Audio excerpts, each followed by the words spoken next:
40 years ago, a young woman in the town of Littleton, New Hampshire, vanished after her evening shift, disappearing without a trace, leaving her family devastated and the entire community gripped by fear.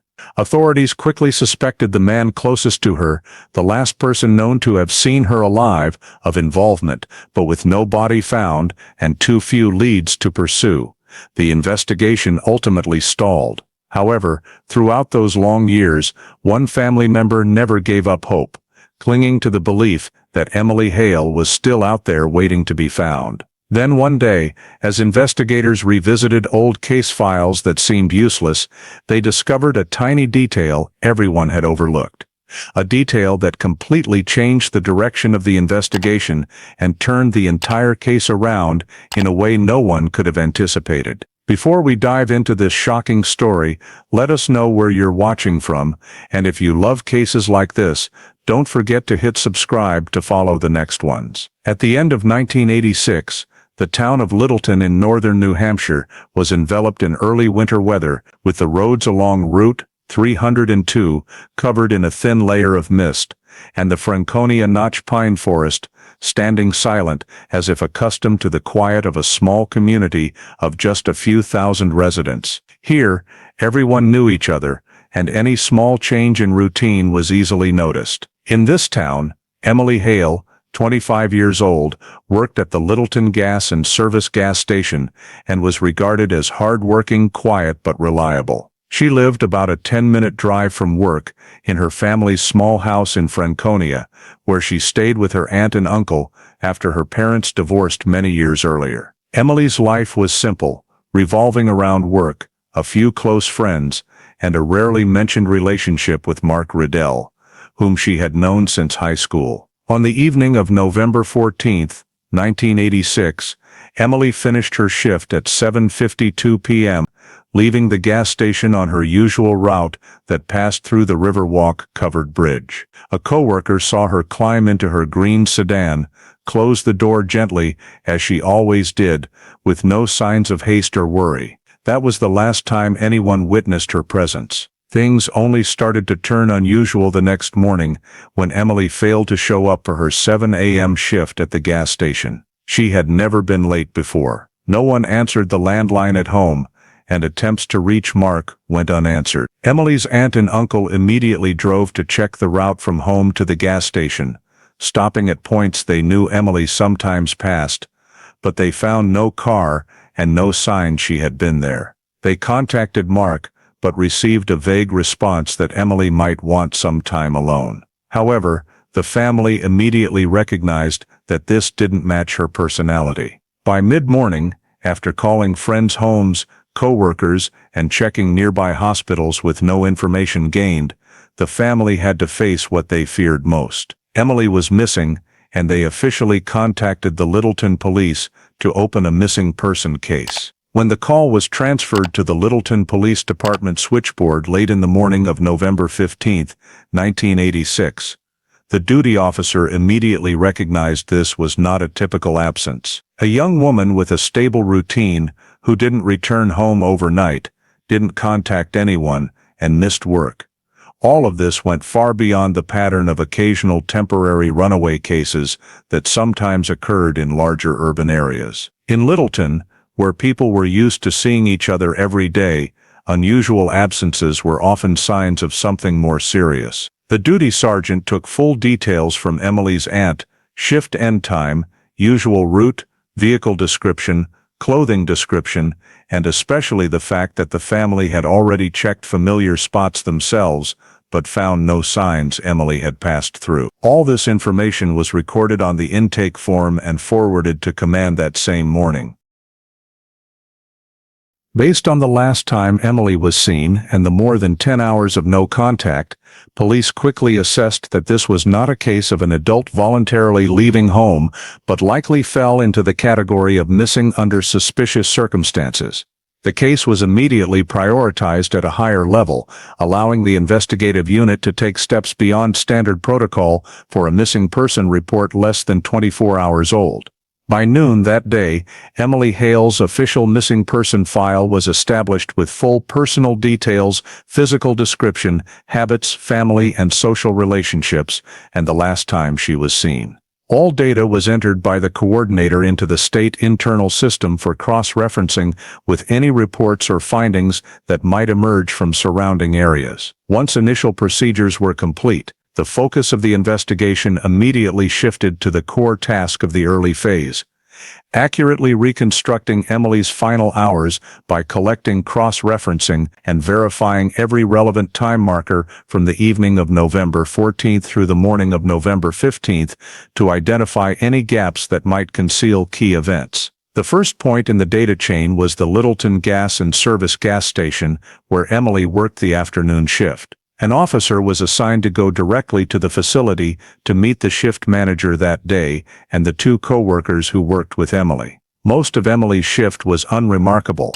She arrived on time, performed routine tasks, did a simple inventory at the end of the shift, and showed no unusual changes in demeanor. The manager confirmed Emily ended her shift at exactly 7:52 p.m. based on the signed timesheet and the shift handover noted in the store log.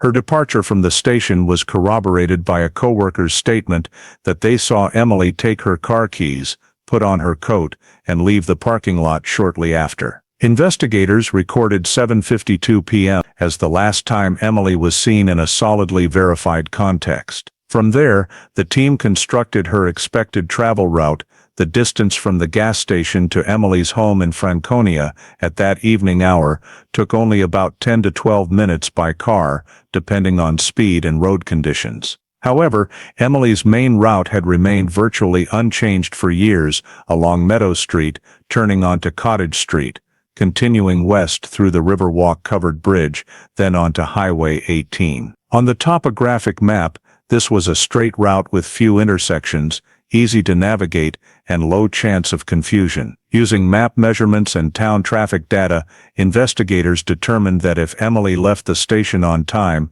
she would have reached the area near home around 8:04 to 8:06 p.m., assuming no stops. This led to the next step, determining whether there were any natural stopping points along the way where Emily might have pulled in. Investigators considered factors: gas stations, convenience stores, public phone locations, friends' homes, or possible temporary pull-off spots. The area Emily passed through was mostly semi-commercial at the edge of town, then transitioned to darker stretches with few businesses open at night.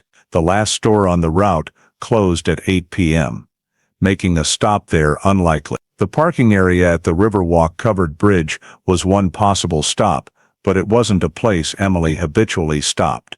The map also showed some areas with poor visibility due to dense trees, possibly causing a slowdown due to lighting conditions, but these were not considered intentional stops, only factors affecting travel speed. After compiling everything, investigators concluded there were only three possibilities. Emily drove straight home as usual, she deliberately stopped at an unusual location along the way, or she was forced to stop due to external intervention. To narrow it down, investigators cross-referenced the timeline with weather conditions on the evening of November 14th, low temperatures, high humidity, and likely light fog near the Riverwalk Bridge. This increased the chance Emily may have slowed or stopped due to visibility, but it didn't explain her complete disappearance. Next, the team reviewed the time the family realized Emily hadn't come home. Cross-referencing distance and departure time from the station, they determined that if Emily encountered no issues and followed her usual route, she should have been home by around 8:10 p.m. or 8:15 p.m. at the latest with minor delays, but the road was clear that night. However, no one in the family heard a car, saw lights, or any sign she had arrived. The period from 7:52 p.m. to 8:15 p.m. became an unexplained 23-minute gap. This was considered the key timeline anchor, short enough to rule out going far, but long enough for an event causing disappearance to occur. After completing this step, the full timeline was constructed as a single sequence. 7:52 p.m., left the gas station. 7:55, 8 p.m., traveling along the main route. 8:04, 8:06 p.m. Expected near home, 8:10, 8:15 p.m. Time considered unusually late. After 8:15 p.m., victim officially entered an unknown time window. With the timeline tightly established, the investigative team moved to on-the-ground checks along each segment of Emily's route to determine where and why the journey had been interrupted. Right after finalizing Emily's travel timeline, the investigative team shifted to the next step, obtaining initial statements from Mark Riddell, the person closest to the victim and believed to have had the most frequent contact or conversations with Emily leading up to her disappearance. A pair of officers was assigned to Mark's residence to document his full activities during the time frame from the afternoon of November 14th through the following morning.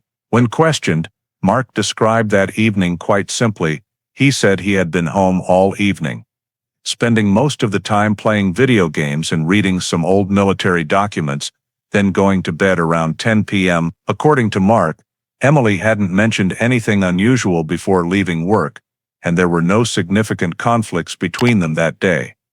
He also claimed he had no idea why Emily hadn't returned. However, when cross-referencing this statement with travel times and other data, investigators quickly spotted inconsistencies. First, Mark claimed he didn't remember exactly when Emily left the station, only that she got off around 8. This conflicted with the fact that Emily left at 7:52 p.m. A small discrepancy, but enough to raise questions about the accuracy of his recall. Second, Mark said he was home from 7 p.m. until bedtime, but a neighbor of Emily reported seeing headlights leaving the area of Mark's house around 9 p.m. When asked about this detail, Mark suggested it might have been someone mistaken or another vehicle passing by, but when pressed to describe exactly what he did from 8 to 10 p.m., Mark only repeated vaguely that he was playing games and didn't leave home. Third, Mark claimed he went to bed at 10 p.m.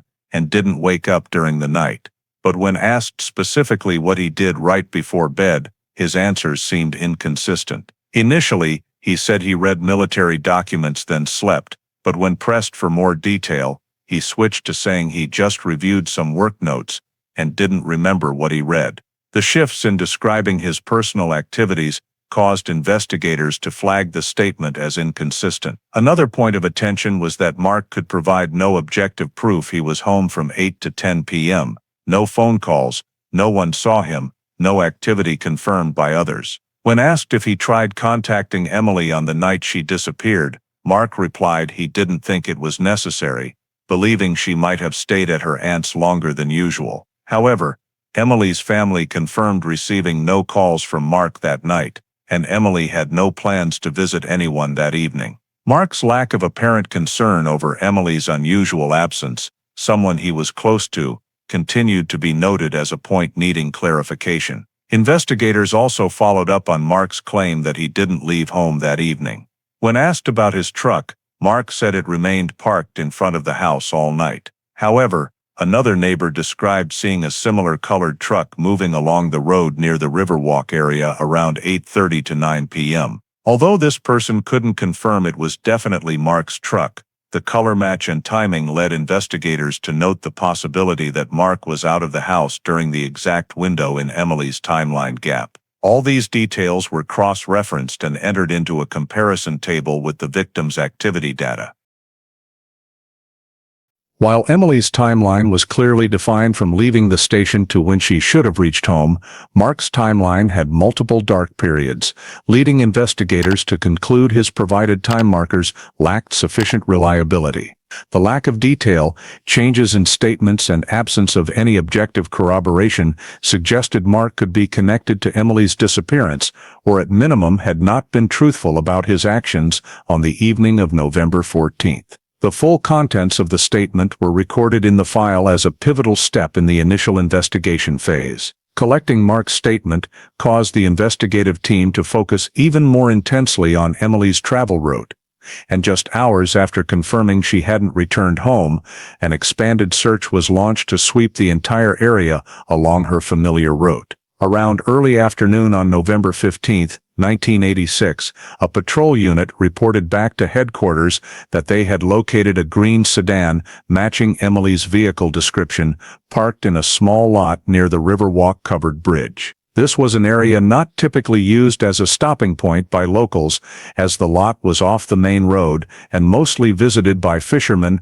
or occasional daytime tourists. Upon arriving at the scene, investigators immediately noted several unusual aspects of the parking position. The sedan was parked close to the edge of the lot, slightly angled to the right, as if stopped abruptly or without intentional straightening. The right front tire was slightly sunk into soft soil, indicating the vehicle hadn't moved again after stopping. The distance from the parking spot to the Riverwalk Bridge was only a few dozen meters, close enough for scenic viewing in summer, but in cold November, no one had reason to stop there at night. The car doors were fully closed, with no signs of forced entry or tampering. The headlights were completely off, and there were no skid marks suggesting loss of control before stopping. Investigators noted that the vehicle's position did not align with the usual route, as reaching this lot required deliberately turning off the main road, meaning the stop here was not accidental.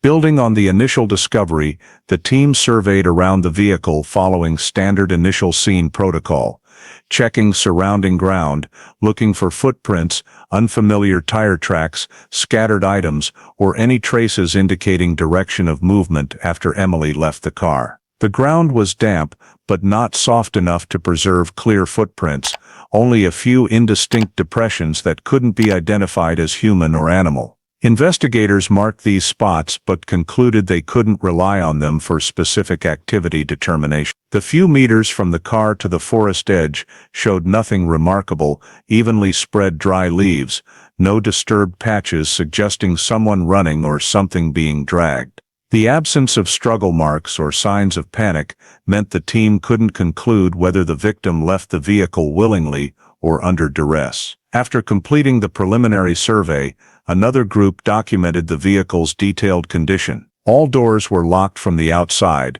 the exterior showed no damage. Windows intact, no fresh scratches or dents on the body. This made the car itself a point of suspicion. If Emily stopped voluntarily, why lock the doors and leave in the dark and cold? If she didn't stop voluntarily, could someone else have driven it here and locked it? All possibilities were noted. Investigators opened the car using specialized tools after photographing its full exterior state. The interior showed no significant disturbance: driver's seat in Emily's usual position, steering wheel straight, gear in park. No signs of items thrown around, no blood or unusual physical marks in the cabin. The glove box and rear seat were checked, but yielded no details indicating an attack inside the vehicle. Since the main task at this stage was scene documentation rather than evidence analysis, the team focused on ensuring the entire vehicle and surrounding area were recorded via photos, diagrams, and coordinates. An expanded topographic map was created, marking the vehicle's position with a priority symbol and noting its orientation: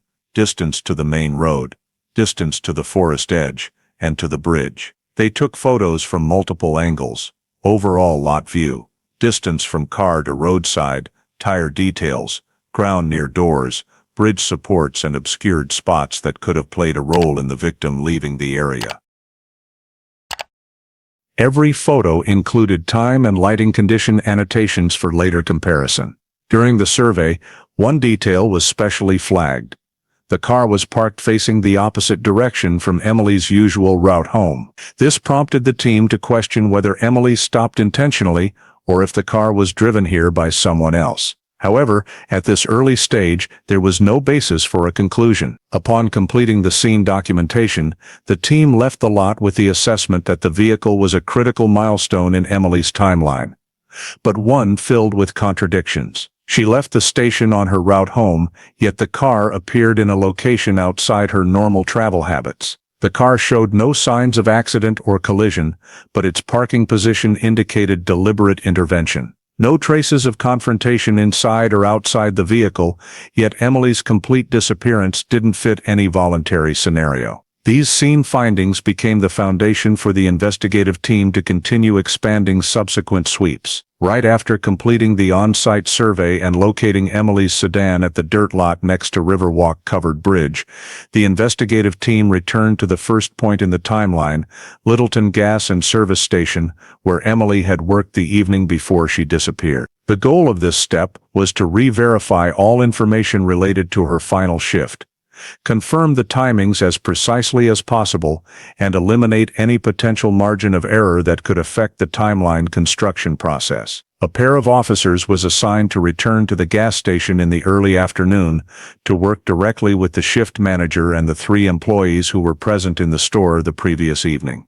The manager provided the time log book, duty roster, and all records related to Emily's shift, including the final cash handover amount, the number of gallons of gas sold in the last hour, and internal notes. The time Emily signed out to complete her shift was clearly recorded, 7:50 p.m. Immediately below the signature was a note from the next shift employee confirming handover receipt, at 7:52 p.m. This matched exactly with the prior statement about Emily leaving the station around 7:52. Another officer cross-checked the shift ticket data against the cash register and sales ledger, confirming that the last transaction Emily processed occurred at 7:46 p.m. After this transaction, there was no further activity requiring her presence. The period from 7:46 to 7:52 p.m.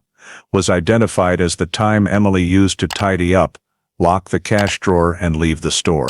This firmly locked the timeline. Emily could not have left later than 7:52 p.m., meaning all events related to her disappearance began precisely from this point onward. The employee who was at the counter that evening described Emily as completely normal.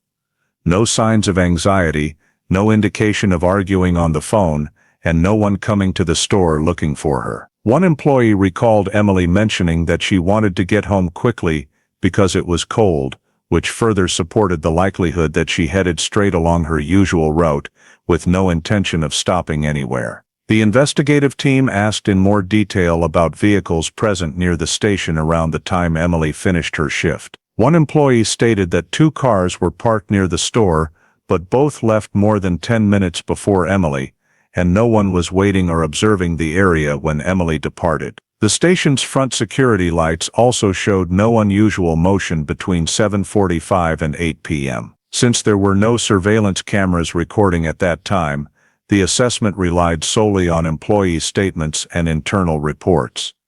But the team confirmed that all information aligned with no suspicious details. Emily leaving the station on time was certain. One officer continued asking about Emily's habits during previous shifts.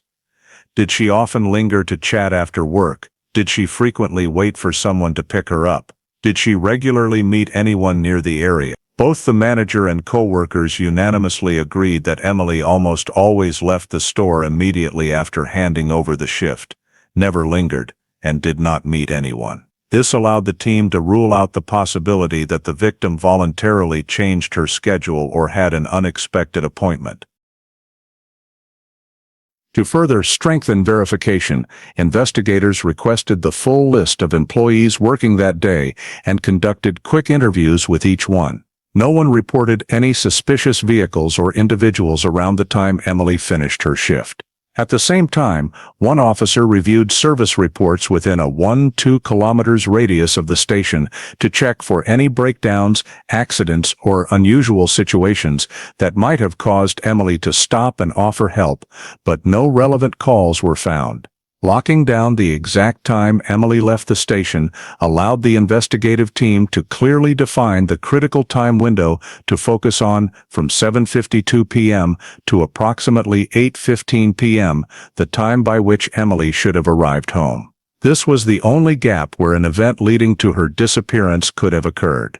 To reinforce the conclusion, police continued surveying the area around the station, checking whether anyone had parked opposite or close to the main road, or if there were people entering or leaving the store at the last minute. Although there were no direct witnesses outside the employees at that time, the rigor of the timing data helped confirm that no external factors had influenced Emily's on-time departure. All data was compiled and marked on the central case timeline. The 7:52 p.m. mark was considered 100% verified as the final confirmed point in Emily's journey. And the most important conclusion drawn at this step was the disappearance occurred entirely after Emily left the gas station, not before, not during work hours, and not related to any interaction at the workplace. With the timeline locked down in this way, the investigative team could proceed to the next step without concern for data inaccuracies from the starting point.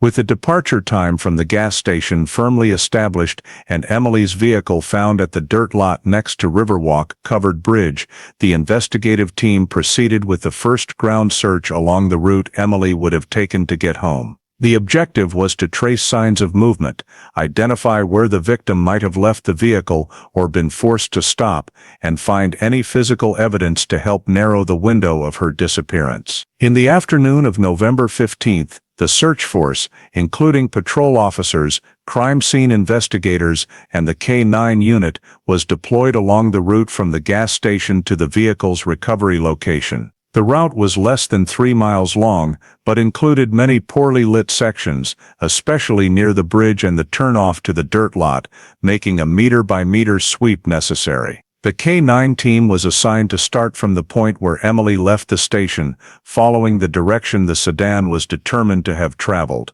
Emily's scent was obtained from a shirt in her home and presented to the tracking dog before beginning the trail. In the initial stretch along Meadow Street, the dog consistently picked up and followed a matching scent, indicating Emily had indeed traveled this route. However, as the team continued toward the area near Riverwalk Covered Bridge, just a few dozen meters from the dirt lot where the car was found, the tracking dog suddenly and completely lost the scent. The loss occurred abruptly, without a gradual fading phase, as would be expected from limited scent dispersion, but rather as if the scent had been cut off by an environmental change or an action involving a vehicle. Investigators noted the exact point of scent loss as the intersection between the turnoff to the dirt lot and the narrow road leading to the bridge. This was a significant detail because it suggested Emily either left the vehicle at this location, was transferred to another vehicle,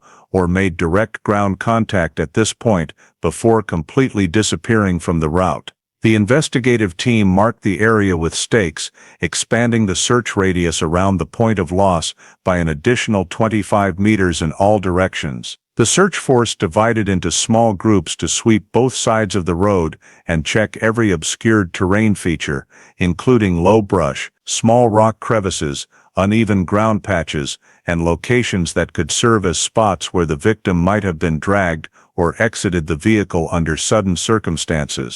Nevertheless, no prominent physical signs were found, no drag marks, no disturbed soil trails, no scattered belongings, no anomalies on the layer of dry leaves covering the ground.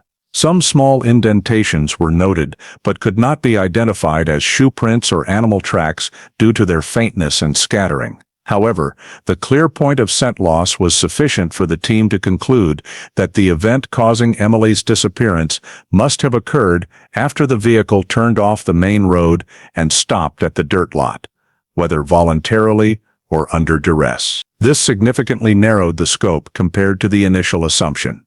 After the K-9 team completed the roadside area, the search force expanded southward toward the riverbank, but the scent did not reappear. This ruled out the possibility that the victim moved in the opposite direction from the lot. Another team checked northward along deeper forest trails, but no supporting signs of Emily's journey were found. All data was transferred to the temporary command center set up near the vehicle scene. On the map, investigators marked the segment where the K-9 followed the scent in red and the point of loss in black. From these 2 points, they outlined an irregular triangular area encompassing the dirt lot, the turnoff, and the road section leading to the bridge, designating this as the zone of disappearance. This map became a key tool for coordinating subsequent search efforts. At the same time, the absence of Emily's scent farther away indicated that the victim did not leave the scene on foot toward the forest or river, and certainly could not have returned to the main road without leaving a trace. One possibility raised but not yet confirmed was that the victim left the scene by vehicle, preventing the canine from continuing the trail. Given that more than 10 hours had passed since the disappearance was reported, investigators also noted that some traces could have been affected by cold weather, light wind, and natural overnight activity. Nevertheless, the point of scent loss remained the central piece of data from round one of the search.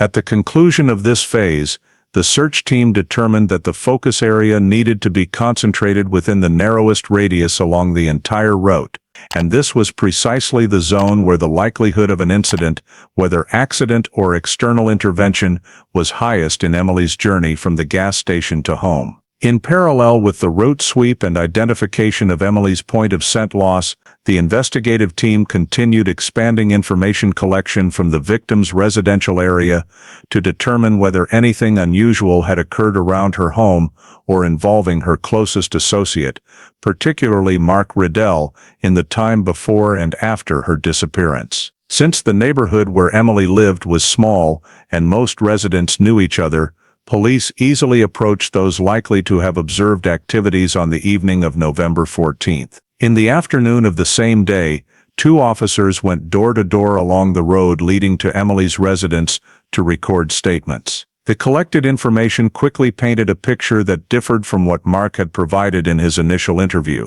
Many neighbors described Emily as having a very consistent schedule, usually finishing her shift on time, heading straight home afterward, and rarely going out in the evening unless there was a special reason. This aligned with the data the team had received from the gas station. However, when questions turned to Mark, the information from this area began to contradict his statements. A man living 2 houses away from Emily's said that on the evening of November 14th, he saw a gray pickup truck matching the color of Mark's truck, leaving the area around just before 9 p.m. Initially, he paid no attention because it was not unusual, but when pressed on the timing, he stated with reasonable certainty that the time frame could not be off by much, as it was right after he had locked his front gate. Meanwhile, Mark had claimed he never left the house and went to bed around 10 o'clock. The time of the truck's movement as reported by the witness created a significant contradiction. Another neighbor, living directly across from Emily's house, provided information that the day before the disappearance evening, she had heard loud arguing coming from inside Emily's house in the late afternoon. Although this person could not identify the content of the argument or what the 2 people inside were discussing, she said she had never heard Emily raise her voice like that before. When investigators asked further whether the arguing continued or recurred on the evening Emily disappeared, the witness said that evening was quite quiet, but she did see headlights leaving Mark's house around 9 o'clock, matching the neighboring witness's account. This further reinforced the contradiction between Mark's statement and the observations of surrounding residents. Continuing data collection, an elderly neighbor at the end of the street recalled hearing a car door slam quite hard on the evening of November 14th, but when he looked out, it was too dark to identify who was leaving. He placed the time sometime after 8:30 p.m., close to the time frame when Emily should have arrived home, but did not appear. This time fell within the timeline gap. Police were trying to clarify. When this information was cross-referenced, the team flagged it as a point requiring further verification, as it could indicate Mark left the house precisely during the window of the victim's disappearance. Another neighbor, a young woman living a few houses away, provided details suggesting Emily had seemed stressed recently, though she did not specify the cause. However, when asked more, she said that a few days earlier, Emily had appeared upset after a conversation with Mark. Police work required separating perceptual information from verifiable data, but the recurring theme of tension in the relationship between Emily and Mark was still recorded as a factor of investigative value. Another detail mentioned was that Mark did not participate in searching for Emily on the morning she was reported missing, contrary to expectations in a case of an absent loved one. When asked directly, Mark replied that he assumed Emily just wanted some time alone, but none of the neighbors had ever heard Emily mention anything like that before. This was yet another anomaly that placed Mark at the center of initial suspicion. After compiling all statements from those living around Emily's home, the investigative team reached three main conclusions. First, there was clear evidence of contradiction between Mark's statement and objective observations from neighbors regarding the time his vehicle left the area. Second, there was a premise suggesting tension existed between Mark and Emily prior to the disappearance, a key detail in assessing risk to the victim. Third, Mark's behavior and reaction to Emily not returning were inconsistent with the context of a concerned loved one, especially in a small-town environment where relationships were close-knit and people closely monitored one another. These data points were not sufficient to charge or definitively implicate Mark in Emily's disappearance, but they were strong enough to place him in the early suspect category in the investigation process. The fact that independent witnesses provided consistent information about the timing of the vehicle's departure also created grounds to question the veracity of Mark's statement, thereby making him the first person to be placed under continued scrutiny in subsequent investigative steps. With the data gathered from neighbors combined with the clear point of scent loss at the Riverwalk covered bridge area, the investigative team agreed to expand the search scope into the deeper forest areas of White Mountain National Forest, particularly along Route 112, the road running through Franconia Notch, where the terrain is complex, visibility limited, and many locations could conceal traces difficult to spot with the naked eye. Early in the morning of November 16, 1986, Round 2 of the search was officially launched after determining that the initial roadside sweep had yielded no additional leads. Due to the vast terrain and cold weather, the plan was divided into multiple teams with specific zones. One team sweeping the forest northeast of the dirt lot where the car was found, another following trails deeper into Franconia Notch, and two remaining teams checking natural stopping points or overlooked turnoffs. The primary objective of this search round was to determine whether Emily had left the vehicle heading into the woods, as well as to detect any signs of movement or other physical traces related to both the victim and any vehicle that might have traveled parallel to hers. Under low light and low temperatures, the search teams proceeded with cautious, step-by-step caution. Officers marked each point of interest with colored stakes and photographed the entire search process to ensure every area was documented. Along Route 112, they paid particular attention to locations with sufficient clearing for a truck or car to pull off without being visible from the main road. One such location, about 300 meters west of the dirt lot where the car was found, showed unusual compressed soil tracks, as if a heavy vehicle had been parked there for a not too long period. Soil samples from this spot were collected, but no match could yet be confirmed with Mark's vehicle or any other. As they moved deeper into the forest, the search team began recording several tire tracks on soft ground near a small trail. These tracks were not clear enough to identify the vehicle type, but the width and spacing between the tracks suggested a high likelihood of coming from a mid-sized truck. Investigators immediately marked the location on a grid map, measured the dimensions, and collected soil samples from the grooves. However, since nearly a full day had passed since Emily was reported missing, some tracks had been affected by wind and fallen leaves, making it difficult to determine the age of the impressions. Although these traces were sufficient to enter into the record, they still could not be directly linked to the case. The search force continued expanding north of Route 112, where the terrain featured steep rocky slopes and dense tree cover.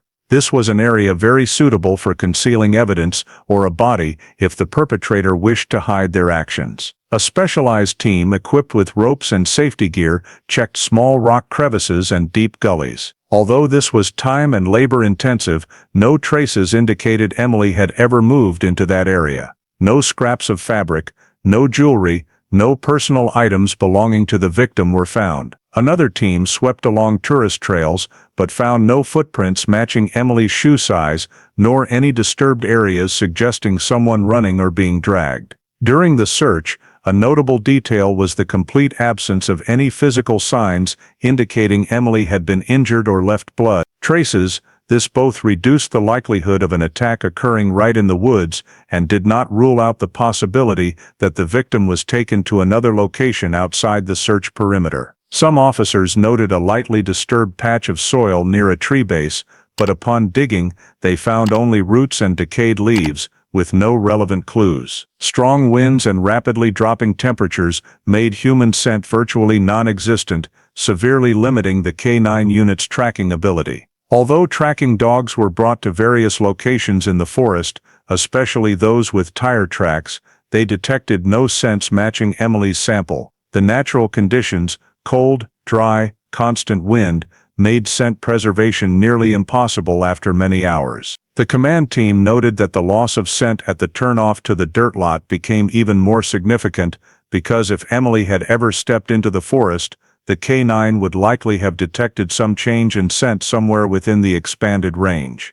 The fact that the forest retained no scent at all suggested either that the victim did not leave the vehicle in this direction, or that she had left the area by vehicle rather than on foot. In addition, the search team observed natural signs such as broken branches, displaced grass, and disturbed soft soil, but all patterns collected were insufficient to draw conclusions related to the disappearance. The lack of traces across such a wide area caused the sweep to extend over many hours. At the end of the day, the investigative team compiled all data collected during the second search round: unidentified tire tracks, several questionable areas, but no accompanying physical evidence, and the complete absence of signs of a body or personal belongings. All were incorporated into the expanded scene diagram, marked with different colored symbols to distinguish levels of probability.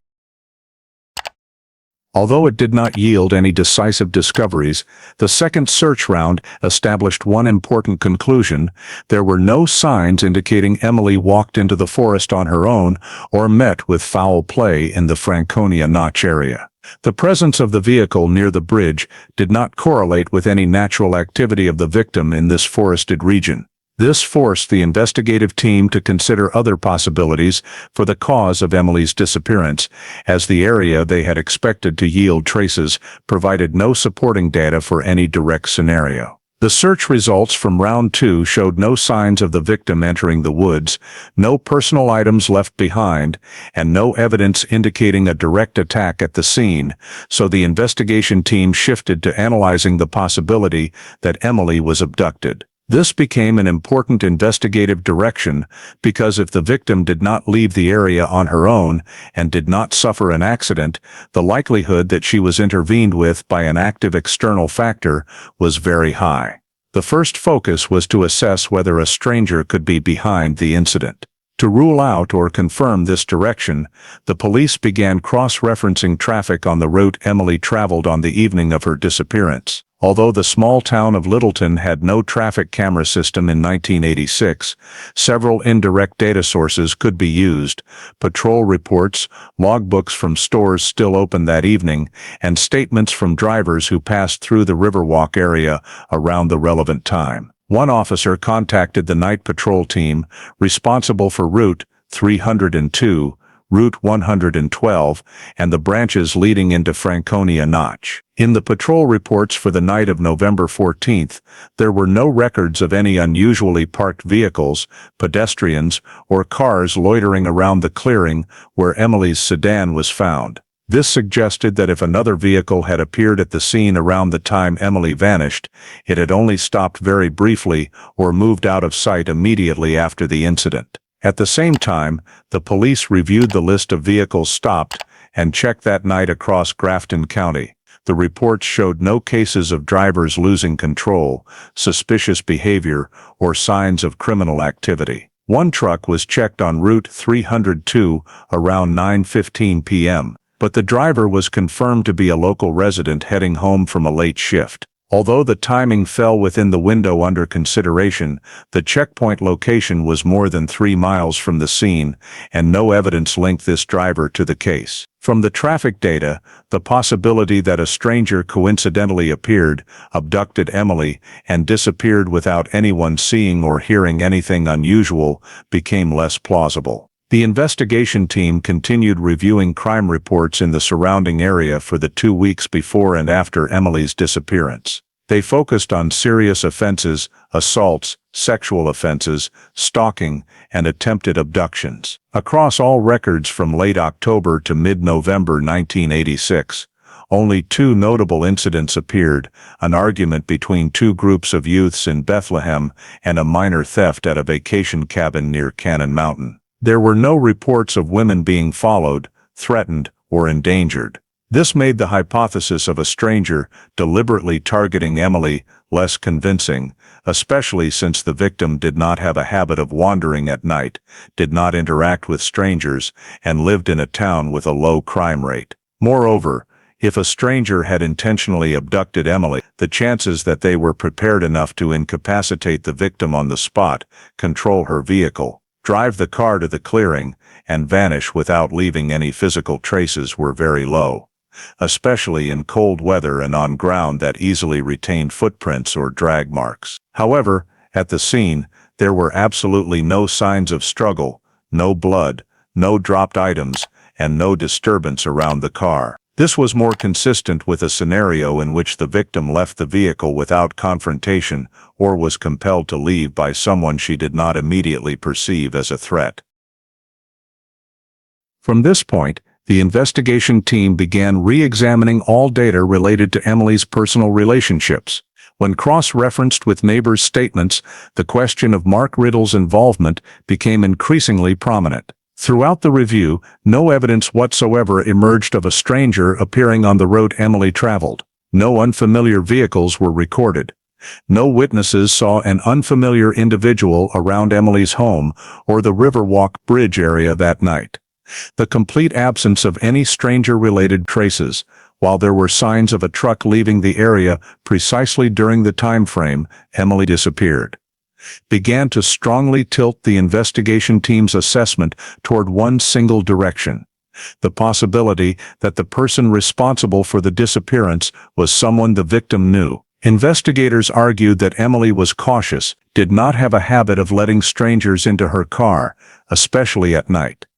The way the car was locked suggested the presence of a familiar or cooperative element, and the tense relationship between her and Mark in recent days fit the risk pattern seen in disappearances involving acquaintances. Additionally, neighbors' statements about arguments, headlights, leaving Emily's house area, recent changes in the victim's behavior, and Mark's inability to account for his whereabouts all formed a consistent chain of data, indicating that Mark's presence at the sensitive location and time was entirely plausible. When combining all these factors, the investigation team reached an initial assessment: the likelihood of Emily being abducted by a stranger was very low, both in terms of timing logic and field data. Conversely, the possibility that Emily encountered an acquaintance, someone who could cause her to leave the car without resistance, became the central investigative focus. This was not an assertion of guilt, but it allowed a scientifically narrowed scope,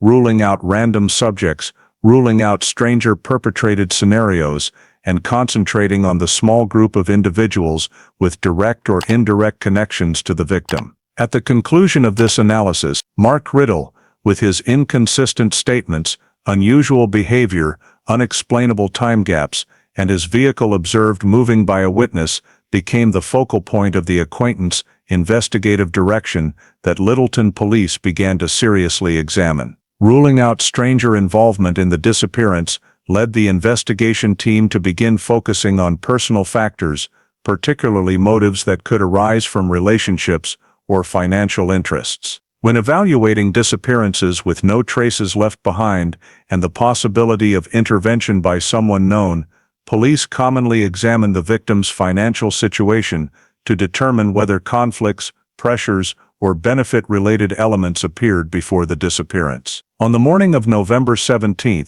1986, an investigator was assigned to contact the local bank where Emily held a savings account and a payroll account. The initial goal was straightforward: review for unusual transactions, large withdrawals, or spending inconsistent with her normally stable habits. However, the process quickly expanded when bank staff provided information that Emily was named in a group life insurance policy for gas station employees, which was not surprising, but notably, She also had a separate private life insurance policy opened more than a year earlier. When the investigator requested contract details through legal procedure, the bank confirmed the records were held at a private insurance company in Concord, New Hampshire. That same afternoon, police sent a formal request to the insurance company and within hours received a copy of the policy terms. The contract clearly stated the primary beneficiary was Mark Riddell. Mark's name was listed with a residential address matching the information police had recorded. Although the policy value was not extremely large, in the economic context of a small town, it was estimated at around $85,000, enough to be a factor worth considering if personal relationship conflicts existed. The biggest surprise was not that Emily had insurance, but the timing of the policy, August 1985, precisely when Emily and Mark were experiencing significant relationship difficulties according to several relatives. Why Emily chose Mark as the primary beneficiary while she still lived with her aunt and uncle who had cared for her since childhood was a question without an immediate answer. When the investigator cross-checked the contract details with Mark's prior statements, contradictions immediately emerged. In an earlier interview, when asked about their overall financial situation, Mark said that neither of us had any significant insurance and that Emily didn't care about that kind of thing. In the new context, this response clearly indicated dishonesty. Not only did Mark know about the insurance policy, since his name appeared as beneficiary, but the policy amount was substantial enough to make concealing its existence suspicious behavior. The investigation team noted this detail in the file, viewing it as a key point in evaluating motive. Upon further inquiry, police found Emily had a stable financial history, no large loans, no credit card debt, and no unusual transactions in the 3 months leading up to her disappearance. This ruled out financial trouble on her part. From an investigative perspective, a victim with stable finances and no economic pressure is less likely to voluntarily leave home or run away. Meanwhile, analysis of Mark's finances showed the opposite. He had several large expenditures in a short period, including electronics purchases and payments with unclear purposes. Although Mark's bank data was not yet sufficient for firm conclusions, the team noted his volatile finances and frequent lack of money, factors that could increase the motive value of benefiting from insurance. Another small but noteworthy detail emerged during the insurance file review. Mark had contacted the insurance company once in March 1986 to inquire about the procedure for updating the beneficiary address. Although the insurance staff logged the call as a routine question, its timing fell within the period when neighbors described the relationship between Mark and Emily as beginning to show signs of tension. Investigators flagged this as a temporal connection needing further examination. When synthesizing all financial data, the investigation team reached 3 key conclusions. First, Emily had no financial reason to disappear.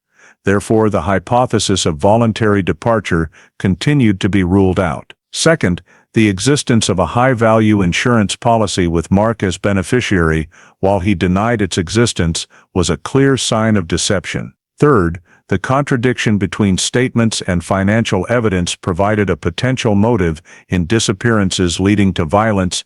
Economic motives are often one of the factors requiring careful scrutiny. At the same time, the team incorporated this into broader analysis. If Mark was facing financial difficulties and was the sole beneficiary of the policy, Emily's disappearance could provide him direct benefit. Although not yet sufficient for charges, this financial data formed the first foundation for a motive hypothesis. In the end-of-day summary report, the investigator wrote, "Life insurance policy names Mark Riddell as primary beneficiary. Mark's initial statements contradict objective data. Economic benefit factor must be included in motive analysis for the next phase." This marked a significant step in moving Mark from preliminary suspicion to suspicion, grounded in clear financial evidence, an element the investigation team could not overlook in subsequent steps. After discovering the life insurance policy naming Mark as beneficiary, the investigation team shifted to deeper analysis of his behavioral patterns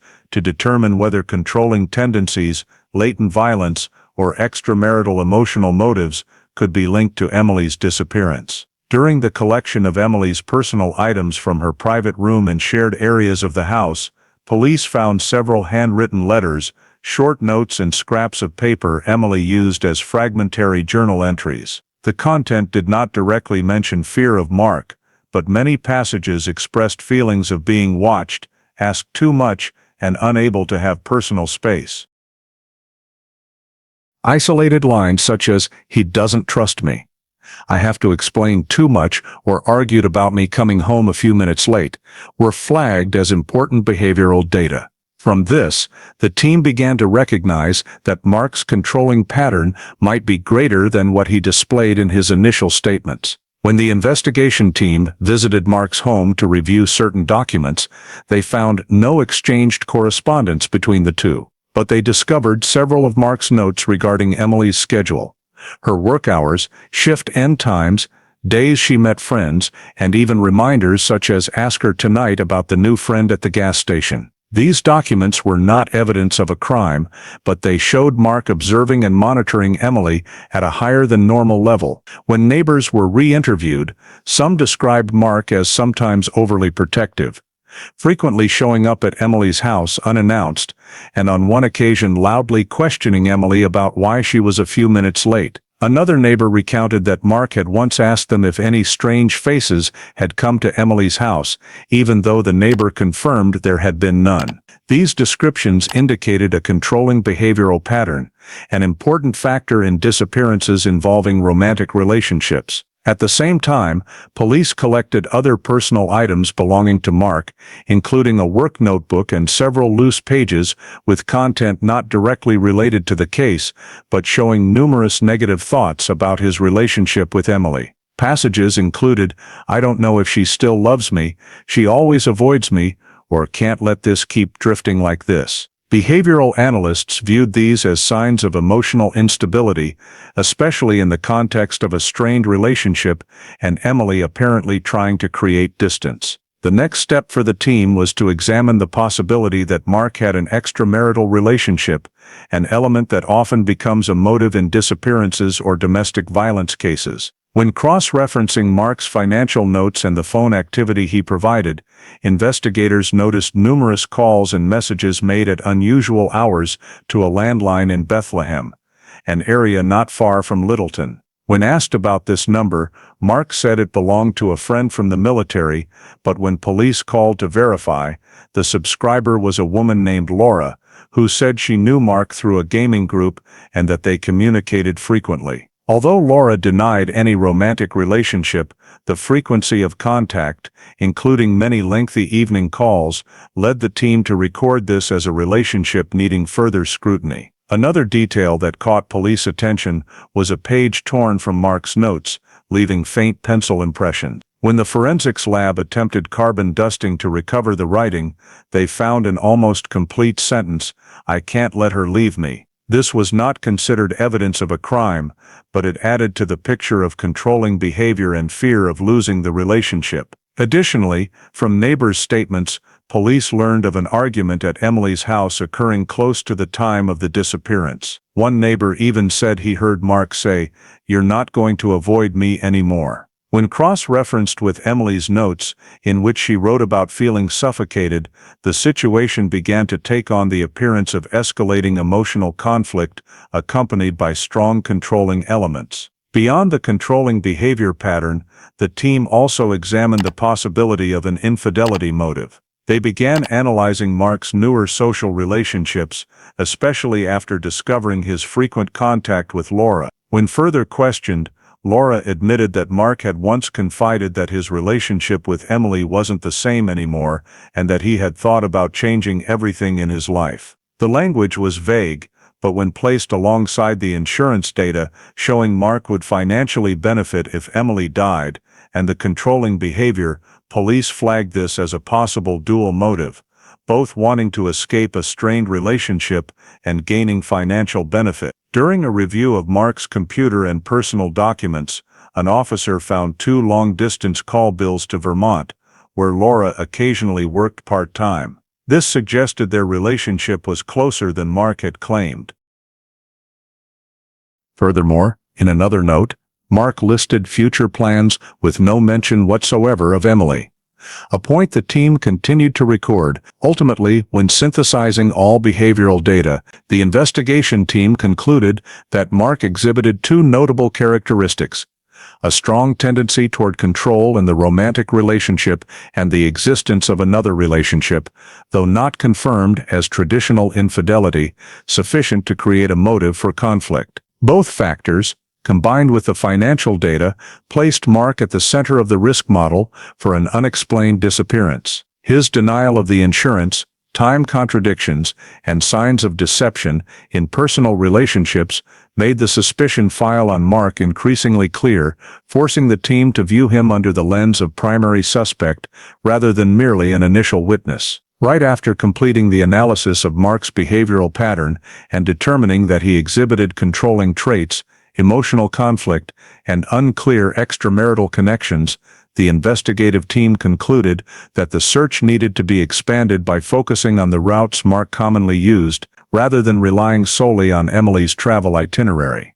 The reason is that in many missing persons cases involving acquaintances, the body disposal or evidence concealment site is often located along the suspect's familiar routes, rather than on the victim's usual path. In this case, Mark lived in the border area between Littleton and Bethlehem, and through neighbor statements, as well as cross-referencing with friends' information, police determined that Mark had a habit of using several lesser-traveled side roads to avoid traffic, or simply because he preferred driving through quiet stretches. The first side route ran along a portion of the old highway, heading north toward Bethlehem, before branching off onto a dirt road leading to a sparse forest area. This was a region with complex terrain, gentle slopes, drainage ditches, and brush areas that a truck could easily access at night without drawing attention. The second side route was closer to where Emily's car was found, a small branch road leading to the low-lying lake area,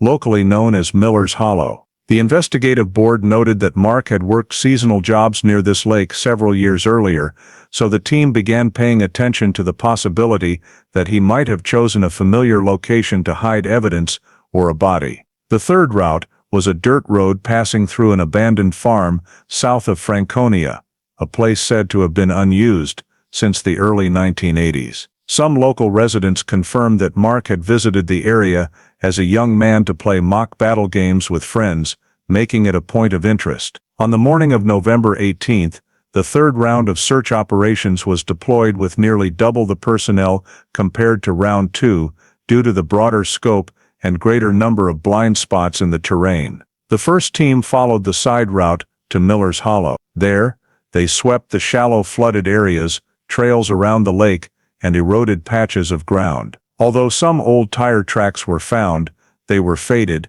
and their age could not be determined, and there were no signs of items or surface disturbances consistent with dragging or hiding a body. Mud and soil samples were collected, but showed nothing indicating the victim's recent presence. The second team focused on the side route along the old highway. This was a sparse forest area, but the thick canopy could obscure traces in the event of disposal activity. Several areas with slight ground depressions were flagged for checking, but upon excavation, only tree roots and deep soil layers were found. No evidence or traces related to the victim. Officers also noted roadside pull-off spots that could accommodate a truck. They recorded one location that appeared to have had a vehicle parked due to fairly clear tire impressions, but investigators compared them and determined the track width was too wide for Mark's vehicle, making a match unlikely. Nevertheless, the location was photographed and entered into the file. The third team advanced to the abandoned farm area. This site contained many dilapidated wooden structures, deep pits, and unused livestock pens. Given its high disposal potential, the search team used both metal detectors and probing rods to check disturbed spots. An old barn was thoroughly inspected because its interior floor had several broken boards creating natural voids underneath. However, when the boards were lifted, only long undisturbed soil was found. Outside the barn, a narrow ditch extending about 5 meters raised suspicion, but after test digs at 3 different points, no items or signs of body movement were discovered. In parallel with the field sweeps, another unit was assigned to interview residents living near the 3 side routes to determine whether anyone had seen Mark passing through those areas on the evening Emily disappeared. Many residents confirmed having seen a gray vehicle similar to Mark's on the Bethlehem side route in the days prior, but no one recalled specifics about the night of November 14th. One resident near Miller's Hollow stated he heard a vehicle around 9 p.m. that night, but could not identify the type or direction. When cross-referenced with Mark's statement that he did not leave home that evening, this information was flagged as valuable but unverified. During the third round of searches, K9 units continued to be deployed, but still detected no scent of Emily in any area. This reinforced the assessment that if a body or items had been transported through these routes, too much time had passed, or the environment had erased the scent trail. Nevertheless, the lack of scent detection did not completely rule out disposal, as a sealed vehicle could prevent odor from lingering on the ground. When the search concluded, the investigative team compiled the data and concluded that although the side routes and outlier areas around the town offered many suitable disposal locations, no direct or indirect evidence linked them to Emily. This placed the case in a temporary impasse, even as suspicions toward Mark continued to grow. The investigative team noted, no evidence recovered, no body traces found, side routes still require monitoring, but yielded no useful information at this stage. The expansion of the search along the side routes Mark may have traveled still produced no specific results, causing the entire investigation to gradually stall. From late 1986 into early 1987, Littleton police conducted additional small-scale sweeps, rechecked the area where Emily's car was found, expanded checks on other routes, and re-interviewed witnesses, but no new data emerged. Every initial lead, from inconsistencies in Mark's timeline, ambiguous tire marks in the woods, the strained relationship between Mark and Emily, to the insurance policy in Mark's name, could not be developed into hard legal evidence. Everything remained at the level of reasonable suspicion, insufficient for deeper search warrants, prosecution, or locating where Emily vanished. The biggest challenge in the case was the complete absence of physical evidence. No bloodstains, no torn clothing, no personal items, no body, no signs of struggle, and no basis to declare Emily deceased. Her car, the most significant piece of evidence, contained too little data: doors locked, seats undisturbed, no external signs of collision or coercion. Meanwhile, the vast forested mountainous area surrounding Route 112 and Franconia Notch was so expansive that disposal could easily have occurred without leaving traces. But with no indicators found despite multiple search rounds, the file gradually stagnated. Throughout 1987, investigators tried to maintain momentum by reviewing missing persons reports across New England for similar cases or unidentified bodies elsewhere that might connect to Emily, but none matched her description. They also re-inspected Mark's vehicle multiple times, but without signs of crime, and lacking grounds for deeper forensic examination, checks remained superficial. This left Mark, despite always being the primary person of interest, unable to be classified as an official suspect. Emily's family's frustration grew over time. They repeatedly visited the police station to inquire about progress, but the answers remained the same: we are still following leads but have no new information. When all viable investigative avenues had been exhausted without results, the file slowly became a true cold case. There was no direct eyewitness to Emily being taken. No one confirmed seeing Mark and Emily together during the critical time window. Indirect statements, such as arguments heard before the disappearance, headlights leaving Emily's house area, or Mark's unusual appearances elsewhere, lacked sufficient reliability to enter the main evidence chain. Even the circular impressions in the woods, once hoped to be key, were ultimately ruled out due to no match with Mark's vehicle or the case timeline. All of this made the Emily Hale missing persons file increasingly difficult to advance. In early 1988, after more than a year of continuous investigation, the lead investigator was forced to make a procedural decision: transfer the file to cold case status. This did not mean the search was terminated, but it did mean the case no longer received priority resources and would only be reopened with new information. The summary report for the investigative phase stated, "No hard evidence found, no direct witnesses, no progress in locating the victim, insufficient evidence to prosecute any individual."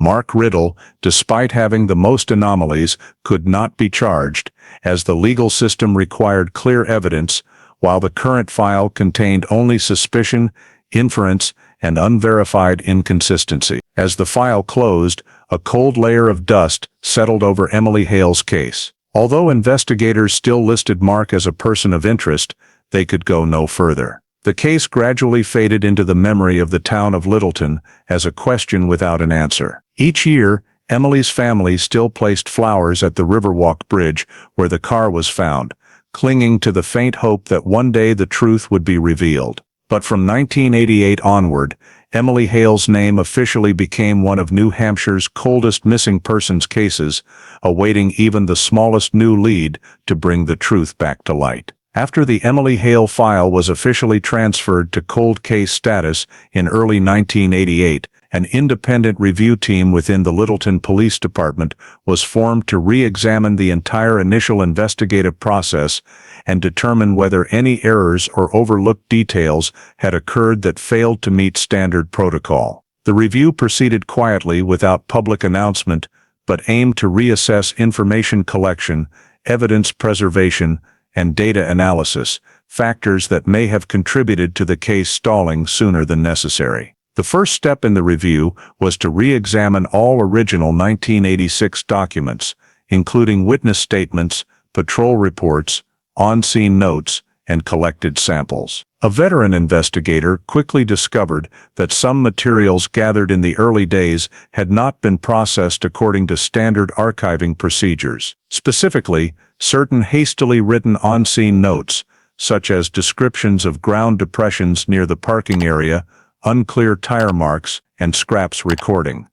When the K9 lost the trail at the dirt road turn, had been clipped into the responsible officer's personal notebook instead of being transferred to the official file on the same day. This meant that when the team compiled detailed data to create an expanded scene map, they missed several keynotes that could have helped determine the direction of a second vehicle or potential drop-off locations. Additionally, the review showed that some witness statements had not been followed up adequately. Most notably, the account from the man near Miller's Hollow, who reported hearing a vehicle around 9 p.m., matching the suspected time frame involving Mark, was only entered into a supplementary report and not pursued by the team in subsequent search rounds. The failure to expand interviews with residents around Miller's Hollow at the time delayed a potentially promising lead. When reviewing the witness list, the evaluation team noted that at least 3 individuals had described seeing an unfamiliar vehicle or unusual headlights on the night Emily disappeared. But because the statements lacked specificity, the investigators at the time did not return to obtain more details, missing the chance to reconstruct a possible vehicle route. Another major weakness identified was evidence handling. During search rounds 2 and 3, field teams collected soil samples, faint tire marks, and small unidentified material fragments. However, local testing capabilities at the time were limited, and many items were classified as insufficient analytical value before being sent to the state lab. Some soil samples from the turn onto the Bethlehem side road, where tire marks suspected to match Mark's vehicle color were noted, were never tested because the assigned investigator deemed them not directly related to the primary scene. Upon review, the procedural evaluation team considered this a mistaken decision, as the samples could have contained matching tread patterns or microparticles proving a vehicle's presence during the crime window. Furthermore, certain evidence collected near the parking area, such as a small gray plastic fragment suspected to be from a truck trim piece, was not forensically examined because police at the time could not determine its relevance. This was regarded as a significant oversight, as the fragment could have come from the vehicle that removed Emily or from Mark's truck. Part of the review report also pointed out incomplete documentation of footprints and ground impressions. Initial scene photographs focused only on the area around Emily's sedan, while the ground behind the car, where depressions suspected to be footprints were noted, was not clearly photographed or measured. This made later scene reanalysis difficult, as the team lacked precise comparative data on impression size, direction, and soil compression. Another recorded issue was the lack of follow-up on behavioral notes related to Mark. During evidence collection from Emily's home, some of her notes described feelings of being controlled or anxiety about Mark's behavior. However, because there was no physical evidence at the time showing Mark had directly harmed her, these notes were categorized as emotional information and not analyzed from a risk behavior perspective. The review team deemed this an important omission, as proper evaluation could have strengthened the suspicion file against Mark from the outset. Finally, the failure to continuously track details of Mark's extramarital relationship was viewed as another shortfall. When reviewing contact history between Mark and Laura, the initial team only recorded the information without deeper analysis of frequency, timing, or potential motives. Yet this data could have indicated cracks in Mark and Emily's relationship, an important factor in establishing motive. At the conclusion of the review, the procedural team grouped all deficiencies into three main categories: inconsistent scene documentation handling, important notes overlooked or not followed up, and potentially valuable samples prematurely discarded before retesting. The report concluded that these shortcomings did not alter the fundamental nature of the case, but caused many promising investigative directions to stall, contributing to the Emily Hale file being closed sooner than necessary. From 1995 to 1999, despite the Emily Hale disappearance case having been classified as a cold case, it continued to receive scattered tips from the public or park rangers, but none were sufficient to reopen the file. During this period, the Littleton Police Department maintained a minimal protocol. Any information related to the Route 112 corridor, Franconia Notch, or the secondary roads Mark was known to travel was recorded and given a preliminary evaluation. Nevertheless, most of the information lacked reliability or could not be verified, keeping the case in a frozen state. The first notable tip emerged in the fall of 1995, when a ranger in the White Mountain National Forest reported finding a small piece of fabric snagged on a low branch along a trail roughly 1 mile from the parking area where Emily's car had been discovered. The fabric was dark blue, slightly faded, but with intact weave. This color matched the jacket Emily typically wore in winter. However, when the ranger turned the fragment over to Littleton police, verification proved difficult. No record explicitly noted Emily wearing a dark blue jacket on the night she vanished, and her family could only confirm that she often wore dark-colored coats. The fabric also lacked any distinctive identifying features, no logo, no unique stitching, making a direct link to Emily impossible. Moreover, the piece could have belonged to any hiker who passed through the trail over nearly a decade. The state crime lab concluded there was no remaining DNA on the sample, no viable hairs or trace particles of value, and the age of deposition could not be determined. Although the fabric was documented and added to the supplemental file, it did not provide enough grounds to restart the investigation. 3 years later, in late 1998, police received a report from a couple living near Franconia Notch. They stated that on a late fall evening, while returning home on a narrow road near the old highway, they saw headlights from a pickup truck emerging from a trail on the left, an area rarely used at night. The truck made a sharp turn, leaving a long streak of light across the road, then headed toward Bethlehem. The couple, unaware of the Emily case at the time, did not report the incident immediately. Only after hearing about the disappearance at a community meeting did they contact police, suggesting the headlights that night might be linked to some unusual activity in the woods. However, when investigators pressed for details, they could not confirm the make of the truck, color, license plate, or exact time.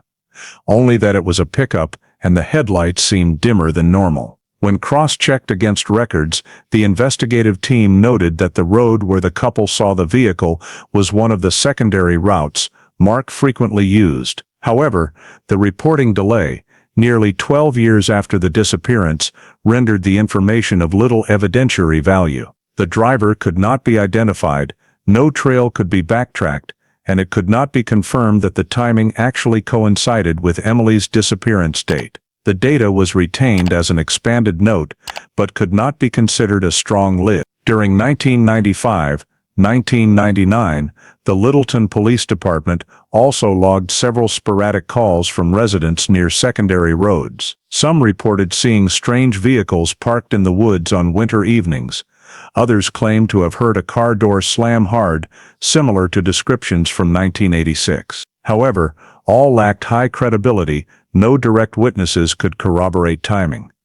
No clear descriptions of vehicles or drivers existed, and no physical evidence was found when police checked the areas. Many reports came after residents heard the story at community meetings, raising the possibility of contaminated or delayed memory. In its 1999 internal report, Littleton Police concluded that although tips appeared sporadically, none carried sufficient weight to reopen the case under legal standards. Most lacked connectivity, evidentiary value, and failed to point toward any new direction. The forest fabric, while possibly matching the color of Emily's jacket, offered no biological evidence. The headlights report, while on a suspect route, lacked verifiable specifics. The scattered tips, while reflecting community concern, were entirely unverifiable. At the close of the 1995-1999 period, the report stated clearly, the leads obtained are fragmented, cannot be connected,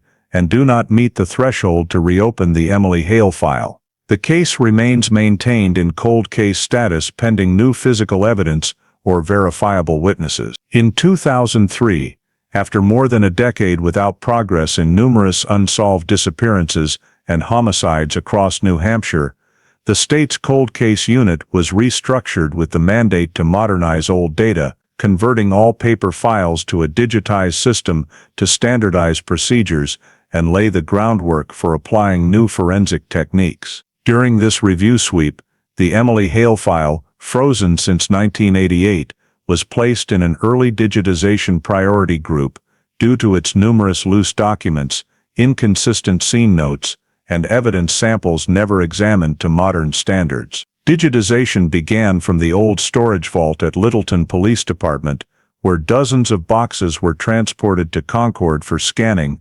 encoding, and classification. The Emily file, containing nearly 400 loose pages, was processed section by section: witness statements, scene maps, witness information, forest search reports, operational notes, financial records, and behavioral analysis reports from the late 1980s. The process exposed the deficiencies previously noted by the 1988 review team: many handwritten notes clipped among an officer's personal documents, some search reports lacking standardized timecode markings, the 1995 fabric stored only in an envelope rather than an evidence box. All these issues were cataloged, flagged, and backed up in the new database by the digitization team.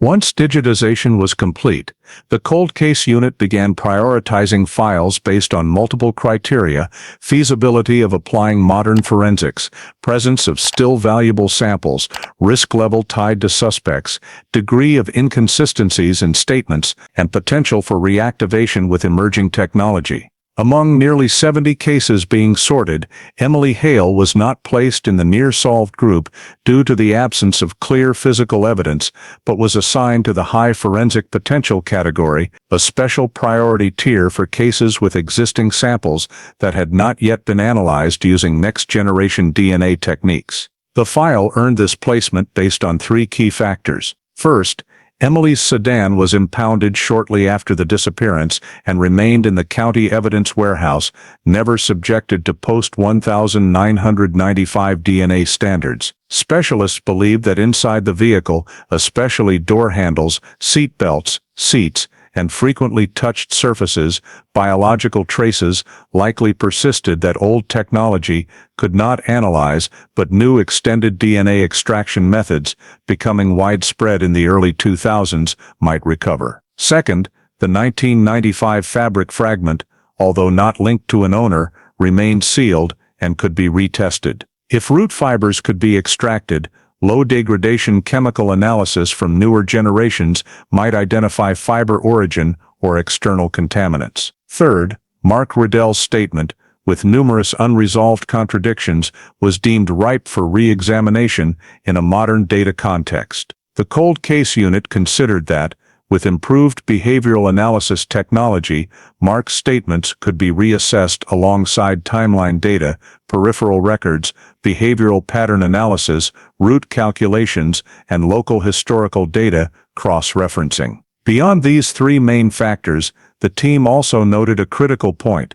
Many soil samples, tire impressions, and scene notes had never been compared in digitized form. Incorporating them into the new system enabled spatial modeling, a simple yet powerful GIS tool, to re-evaluate possible vehicle movements around the parking area. All digitized data was tagged by category: unexamined evidence, inconsistent statements, scene areas needing re-evaluation, and potential suspect subjects. The Emily Hale file received a medium-high priority rating, not immediate action, but tagged forensic review worthy, meaning it would be reconsidered as soon as the cold case unit had resources or suitable technology. In its 2003 summary report, the cold case unit stated, "The Emily Hale disappearance holds strong potential when modern forensic techniques are applied, particularly contact DNA analysis and micromaterial examination. This file should be periodically reviewed as technical advances permit reanalysis of old samples to current standards." For the first time since the case was closed in 1988, Emily Hale's name reappeared on a list of potentially reopenable files, not because of fresh leads, but because forensic science had advanced to the point where it could potentially provide answers the 1980s could not. In 2004, shortly after the cold case unit completed file digitization and priority sorting, Detective Sean Mulligan, a young but standout investigator, known for his logical analysis and crime scene reconstruction skills in complex cases, was assigned to take over the Emily Hale file. Mulligan's initial goal was not to find new leads, but to thoroughly re-examine the entire chronological structure of the case to determine whether errors existed in the original timeline construction, as he believed many mysterious disappearances remained unsolvable only because the initial timeline was flawed or incomplete. In the cold case unit office in Concord, Mulligan spent weeks rereading every statement, every scene note, every line in old reports, and especially the overlooked documents uncovered during digitization. He built a complete timeline from noon on November 14, 1986, to the morning of November 15, broken into 15-minute increments for cross-referencing. Mulligan began by reconstructing Emily's movements using the most solid facts. 7:46 p.m. Emily processed her last transaction at the gas station. 7:50 p.m. Signed off duty. 7:52 p.m. Observed, leaving the gas station and entering her green sedan. This was an undisputed time frame, confirmed by multiple sources, co-workers, duty log, and even the wall clock noted in the 1986 report. Mulligan labeled this Anchor Point A.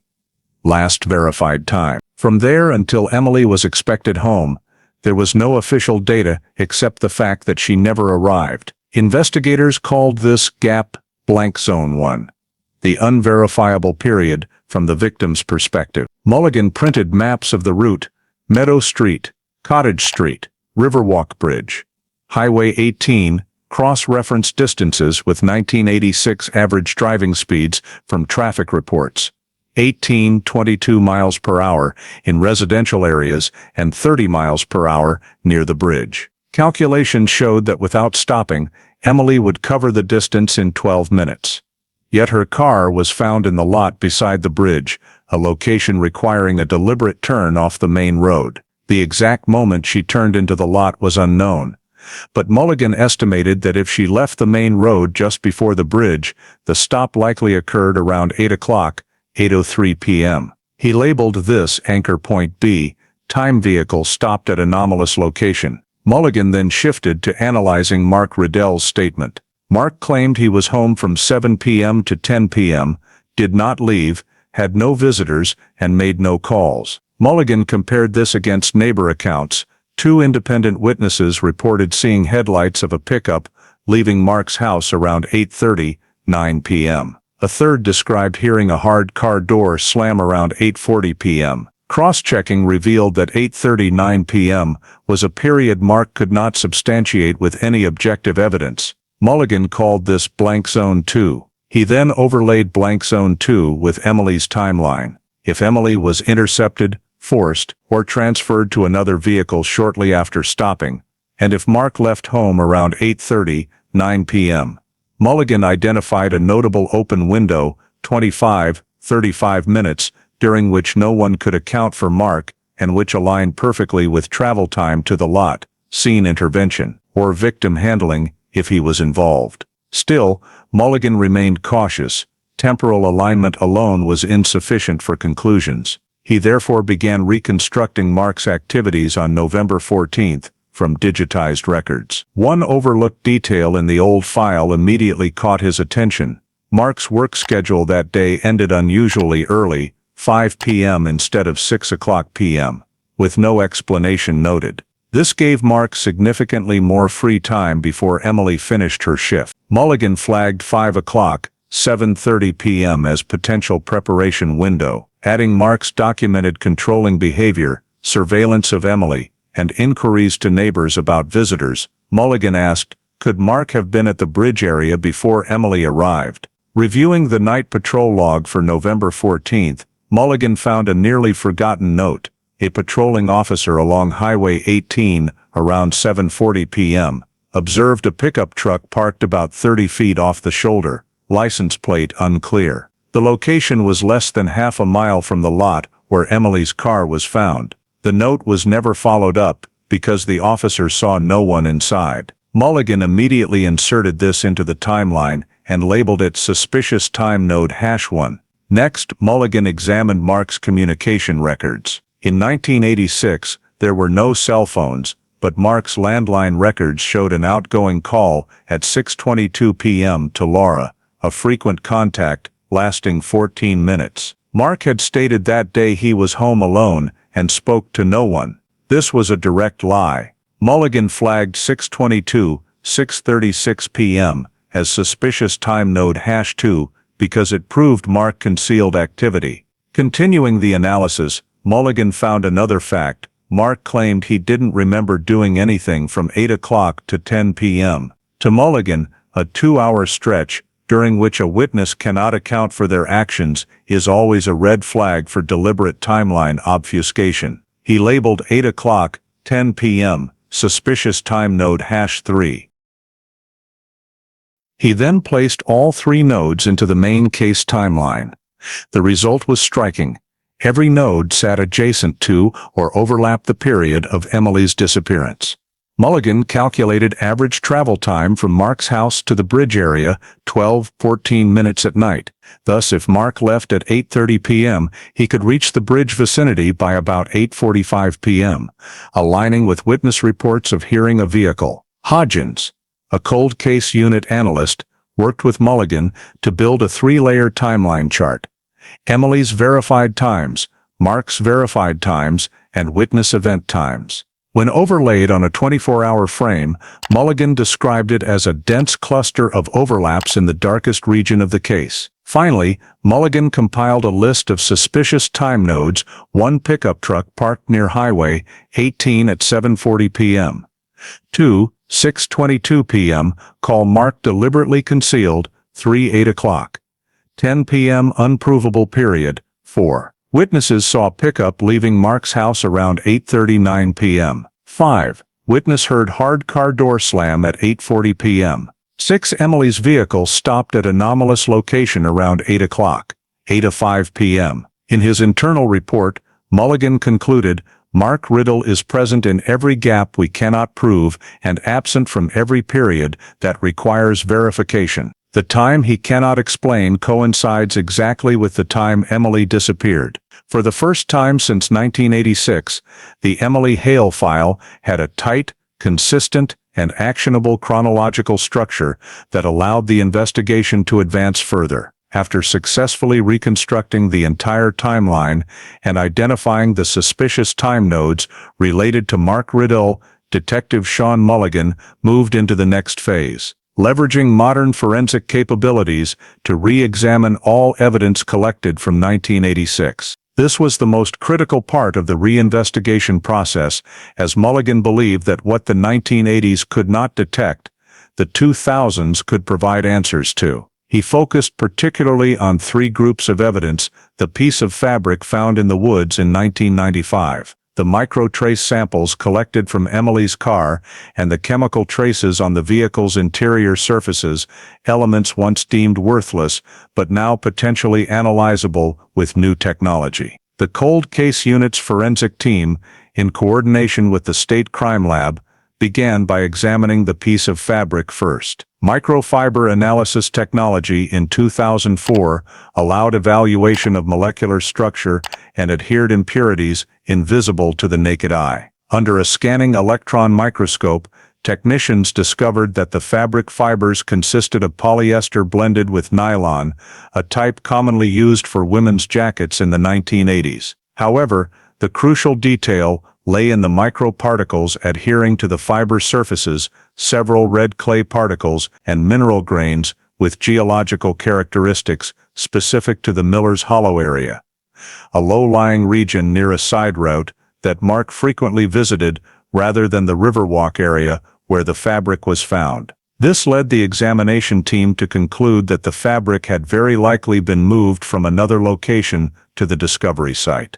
Although no direct link to Emily could be established, Mulligan noted that this piece of fabric created an intersection between two key areas: the location where Emily's car was found and one of Mark's familiar travel routes. Next, Mulligan requested a re-examination of the entire interior of Emily's sedan, the vehicle that had been in evidence storage for nearly 2 decades. Touch DNA technology and surface chemical analysis in 2004 made it possible to detect biological and chemical traces even after time had faded them. When technicians illuminated the vehicle interior with an ALS alternate light source lamp, they discovered multiple areas of unusual fluorescence around the interior door handles, the center console, and the back of the driver's seat, areas previously reported as showing no traces in 1986. Preliminary analysis indicated that these areas showed signs of having been wiped with a cleaning agent. To investigate further, the forensic team conducted chemical testing to detect residual chlorine and oxidizing compounds commonly found in household cleaning solutions. The results revealed abnormal chlorine concentrations on the interior door handle and driver's seat area, 2 locations that a person sitting in the vehicle would typically touch. Even more notably, the driver's side seat belt showed traces of ammonia-based cleaner, a type uncommon for car interior cleaning in the 1980s, but present in some industrial interior detailing products.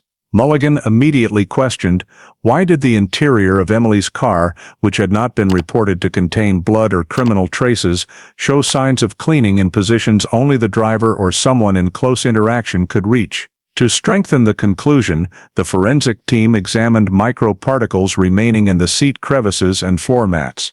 During microscopic scanning, they found several small dark gray fabric fibers under the driver's seat. These fibers did not belong to Emily's clothing and did not match the vehicle's interior. When compared to clothing samples that Mark had declared using during 1986, particularly the gray wool jacket that multiple witnesses said he often wore, Mulligan requested a fiber structure comparison. The results showed high similarity in fiber structure and weave type between the fibers recovered from the car and those taken from the jacket Mark provided during his initial 1987 interview. Although an absolute match could not be declared, the high degree of similarity led Mulligan to record this as a significant investigative finding. However, the most important discovery came when the forensic team tested chemicals in the front passenger side interior door handle area. There, they detected traces of heavily degraded hemoglobin, meaning human blood had once been present but had been cleaned away. The levels were so low that 1980s techniques could not have detected them. Although insufficient sample remained to extract DNA, the cleaned blood traces inside the car, the vehicle found with no signs of disturbance, became the first evidence suggesting Emily's disappearance might involve violent behavior occurring in or near the vehicle. Mulligan concluded that someone had cleaned Emily's car before it was abandoned. The selective cleaning focused only on door handles, seatbelt and driver's area, indicated this was not routine cleaning, but a deliberate attempt to erase contact traces. The crime lab also noted that the chemical traces appeared only in the driver's area and front contact zones, with none found in the rear seats, suggesting the person cleaning knew exactly which spots to address. Mulligan immediately cross-referenced this with the timeline. If the car was cleaned after Emily disappeared, Mark, the only person with both motive and opportunity to access the vehicle, fit perfectly within the time window. 8:30, 9 p.m. Gap 2, in his analysis chart. One final detail that Mulligan highlighted in red in the file, the levels of chlorine and ammonia in the car, indicated the cleaning occurred not long before the vehicle was abandoned. This aligned with the car being discovered in a clean but abnormal state on the morning of November 15. The new forensic report concluded, vehicle interior shows signs of intentional cleaning, extremely low blood traces were removed. Fabric microfibers match Mark Riddell's samples in structure. The vehicle was not merely abandoned, it was prepared to erase traces. For the first time since 1986, the Emily Hale case had scientific evidence indicating human intervention to conceal criminal activity. Near the end of 2004, while Mulligan was compiling the new forensic report, an unexpected development occurred.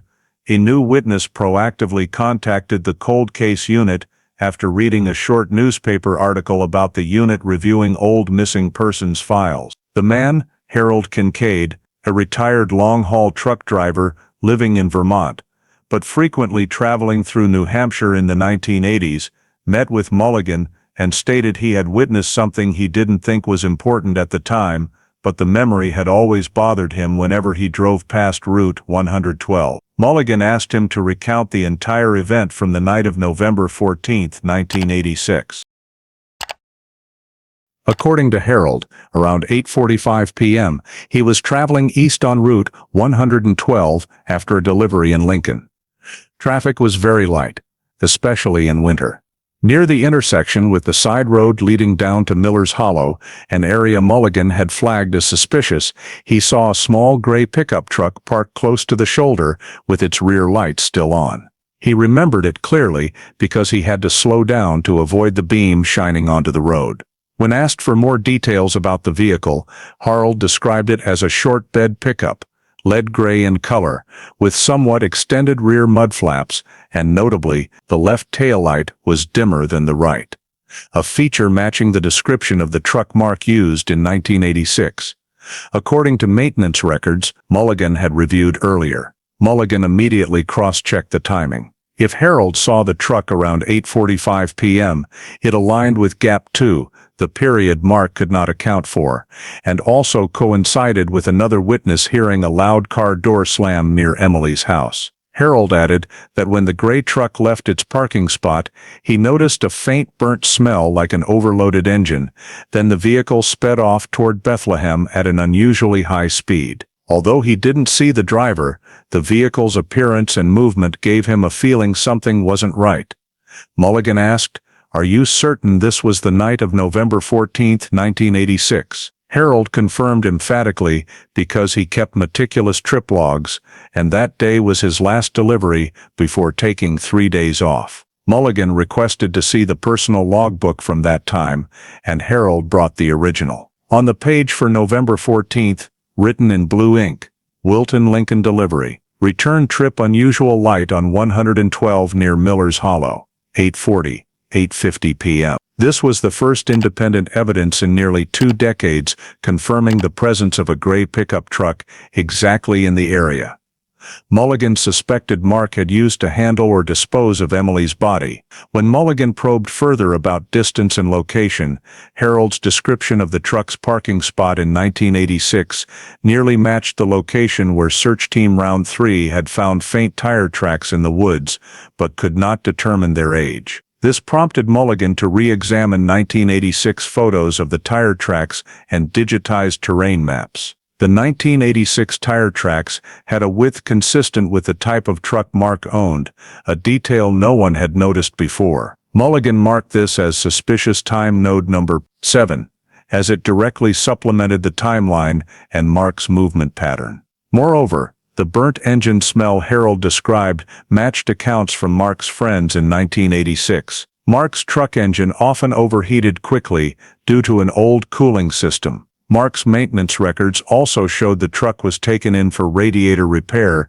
3 days after Emily's disappearance, a detail previously considered coincidental. Mulligan realized this was no longer a single coincidence, but a perfectly fitting piece in the emerging picture. When cross-referencing the overall timeline, Mulligan saw that Harold's appearance perfectly reinforced the 8:39 p.m. segment, the biggest weakness in Mark's statement. Previously, investigators had only indirect neighbor statements, but now they had an independent witness with precise time records and a vehicle description fully matching Mark's truck. This not only turned Gap 2 into a highly suspicious window, but made it a pivotal time potentially containing body disposal or victim transport activity. Mulligan immediately incorporated this into an internal report with the note: Witness Harold Kincaid significantly strengthens the timeline. Statement matches time point, suspicious route, vehicle type and logbook entry, confirms reliability.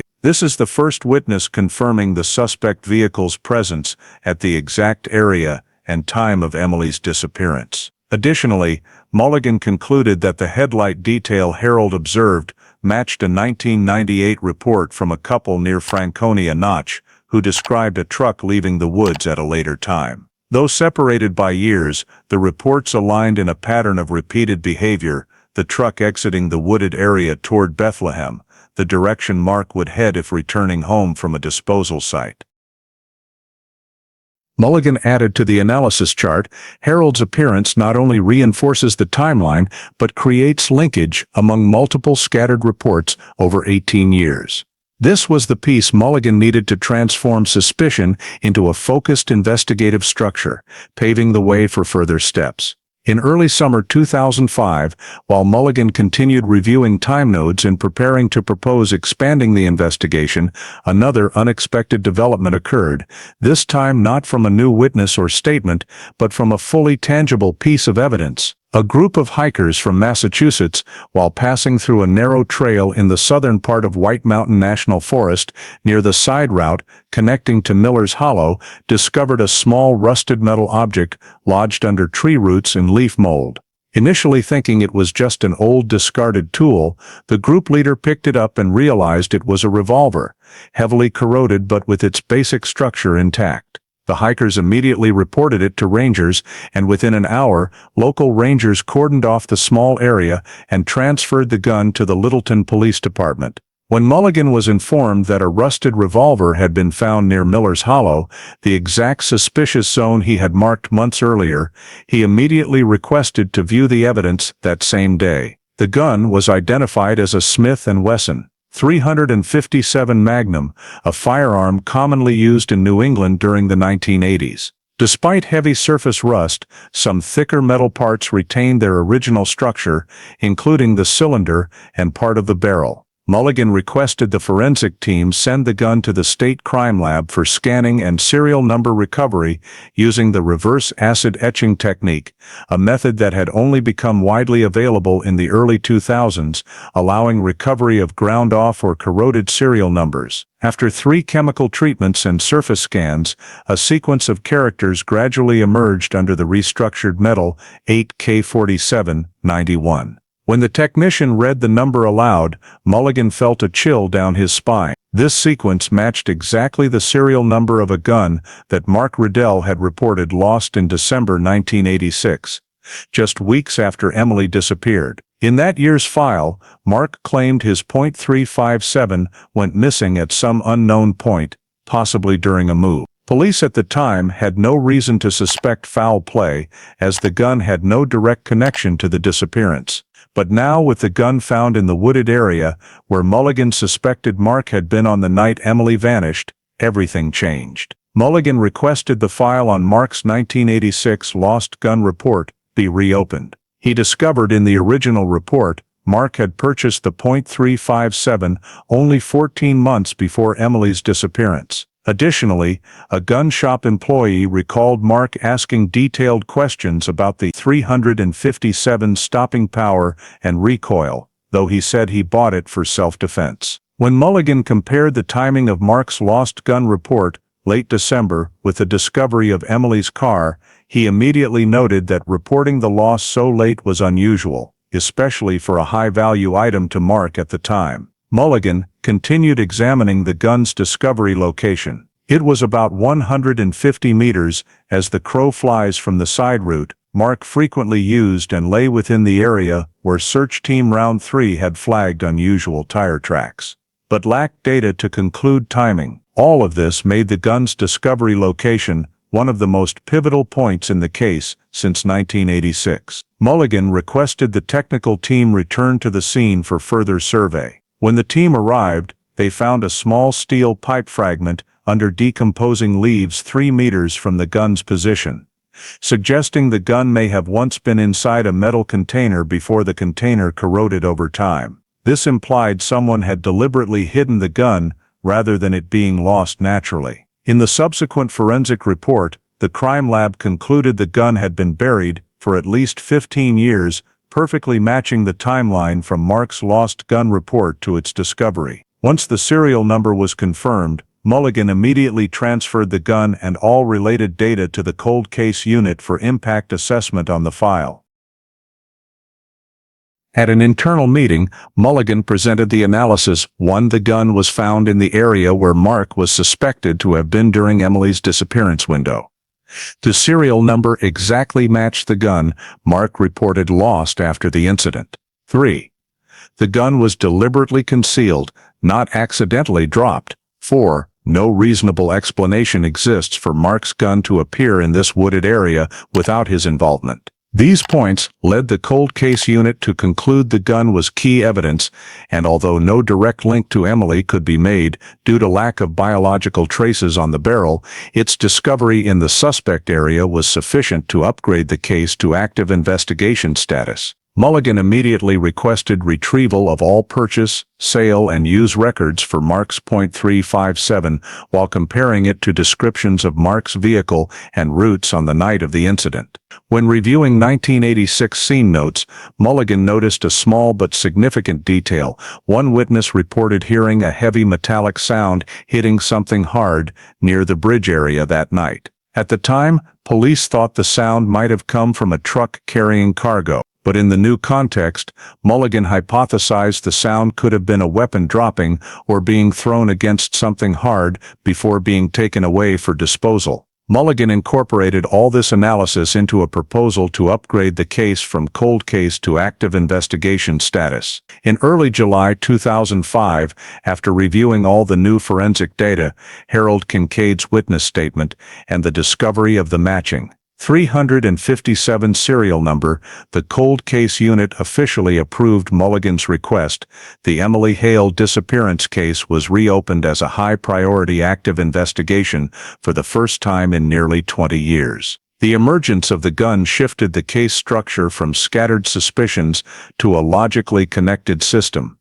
The suspect route, Mark's unaccounted time window, signs of vehicle cleaning, a witness seeing the truck, and now Mark's formerly owned weapon found precisely in the suspect area. Mulligan knew this was a major turning point, and from this moment he could move forward with actions that Littleton police over a decade earlier had lacked evidence to pursue. Right after the Emily Hale case was reopened with active investigation status in the summer of 2005, Detective Sean Mulligan immediately submitted an application for a search warrant for Mark Riddell's residence, the small house on the outskirts of Littleton, where Mark had lived since the late 1980s. The grounds for the warrant included the discovery of a .357 revolver with the same serial number that Mark had previously reported stolen.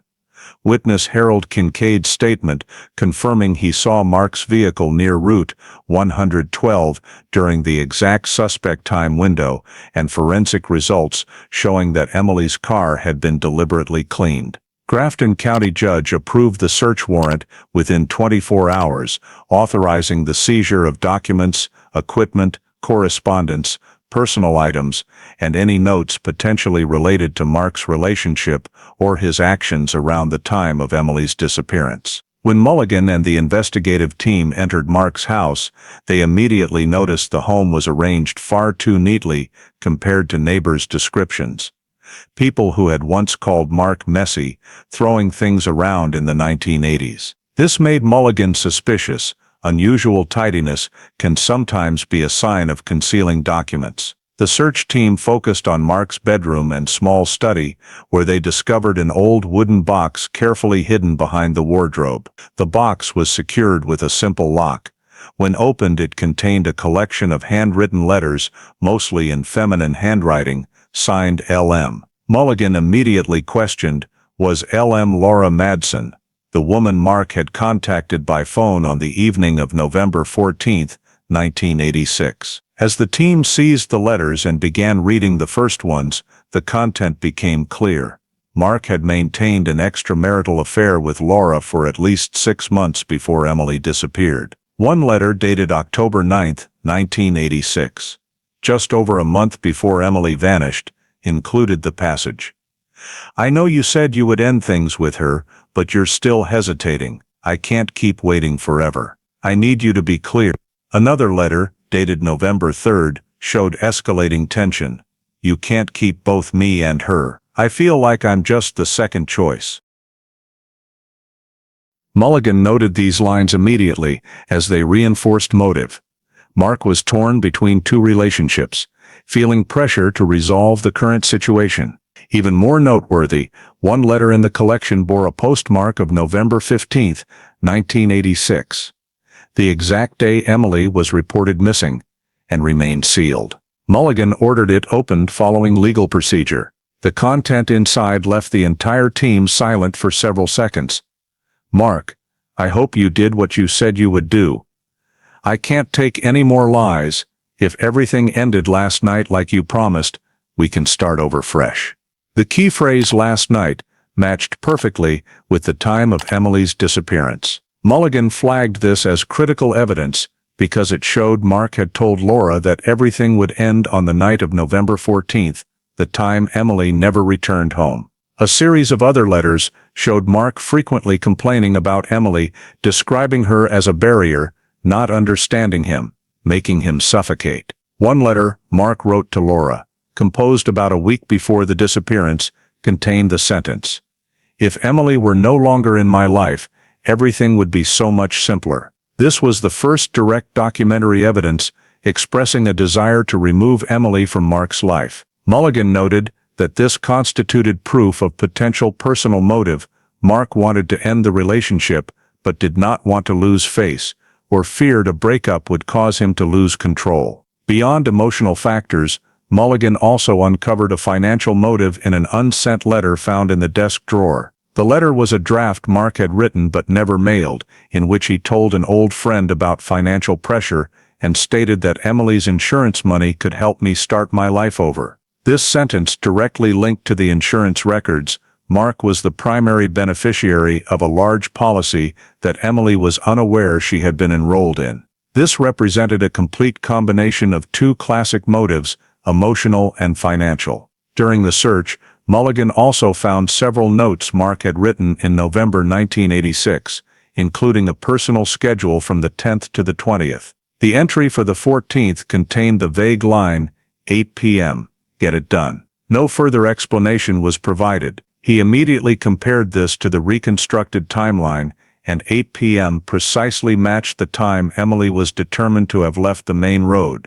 This led Mulligan to conclude that Mark may have planned in advance, rather than acting impulsively. Upon closer inspection of the wooden box, the search team also found 2 Polaroid photos of Mark and Laura at a small cabin about 40 miles from Littleton. Based on color analysis and clothing style, Mulligan estimated they were taken in late October or early November 1986. This contradicted Mark's 1987 statement that the relationship was only through letters, we never met in person. Mulligan concluded in his report, the entire collection of handwritten letters, photos and notes shows that Mark's extramarital affair not only existed, but was deep, prolonged, and created direct conflict with the victim. The timing of the letters aligns perfectly with the disappearance window, forming a coherent chain consistent with both emotional and financial motive. From these facts, Mulligan wrote in an internal report, the documents seized from Mark's home are not merely evidence of infidelity,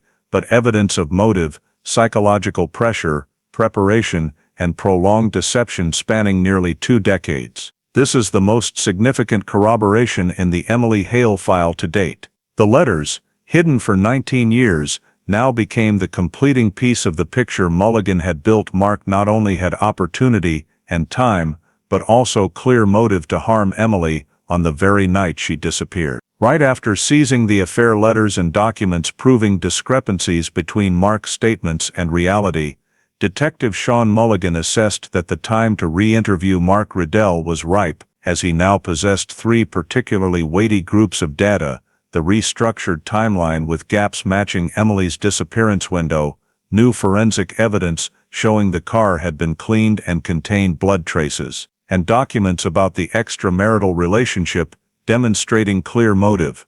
To avoid giving Mark any chance to prepare, Mulligan requested his summons via an investigative assistance order without prior disclosure of the interview content. When Mark entered the cold case unit interview room in Concord, Mulligan deliberately kept the atmosphere calm, employing layered interrogation technique, meaning information was introduced strategically, layer by layer, from neutral to direct confrontation, to expose internal contradictions in his statements. In the first layer, Mulligan asked familiar questions. What do you remember about the night of November 14, 1986? When was the last time you saw Emily? Are you certain you were home the entire evening? Mark answered almost identically to his statements from nearly 20 years earlier.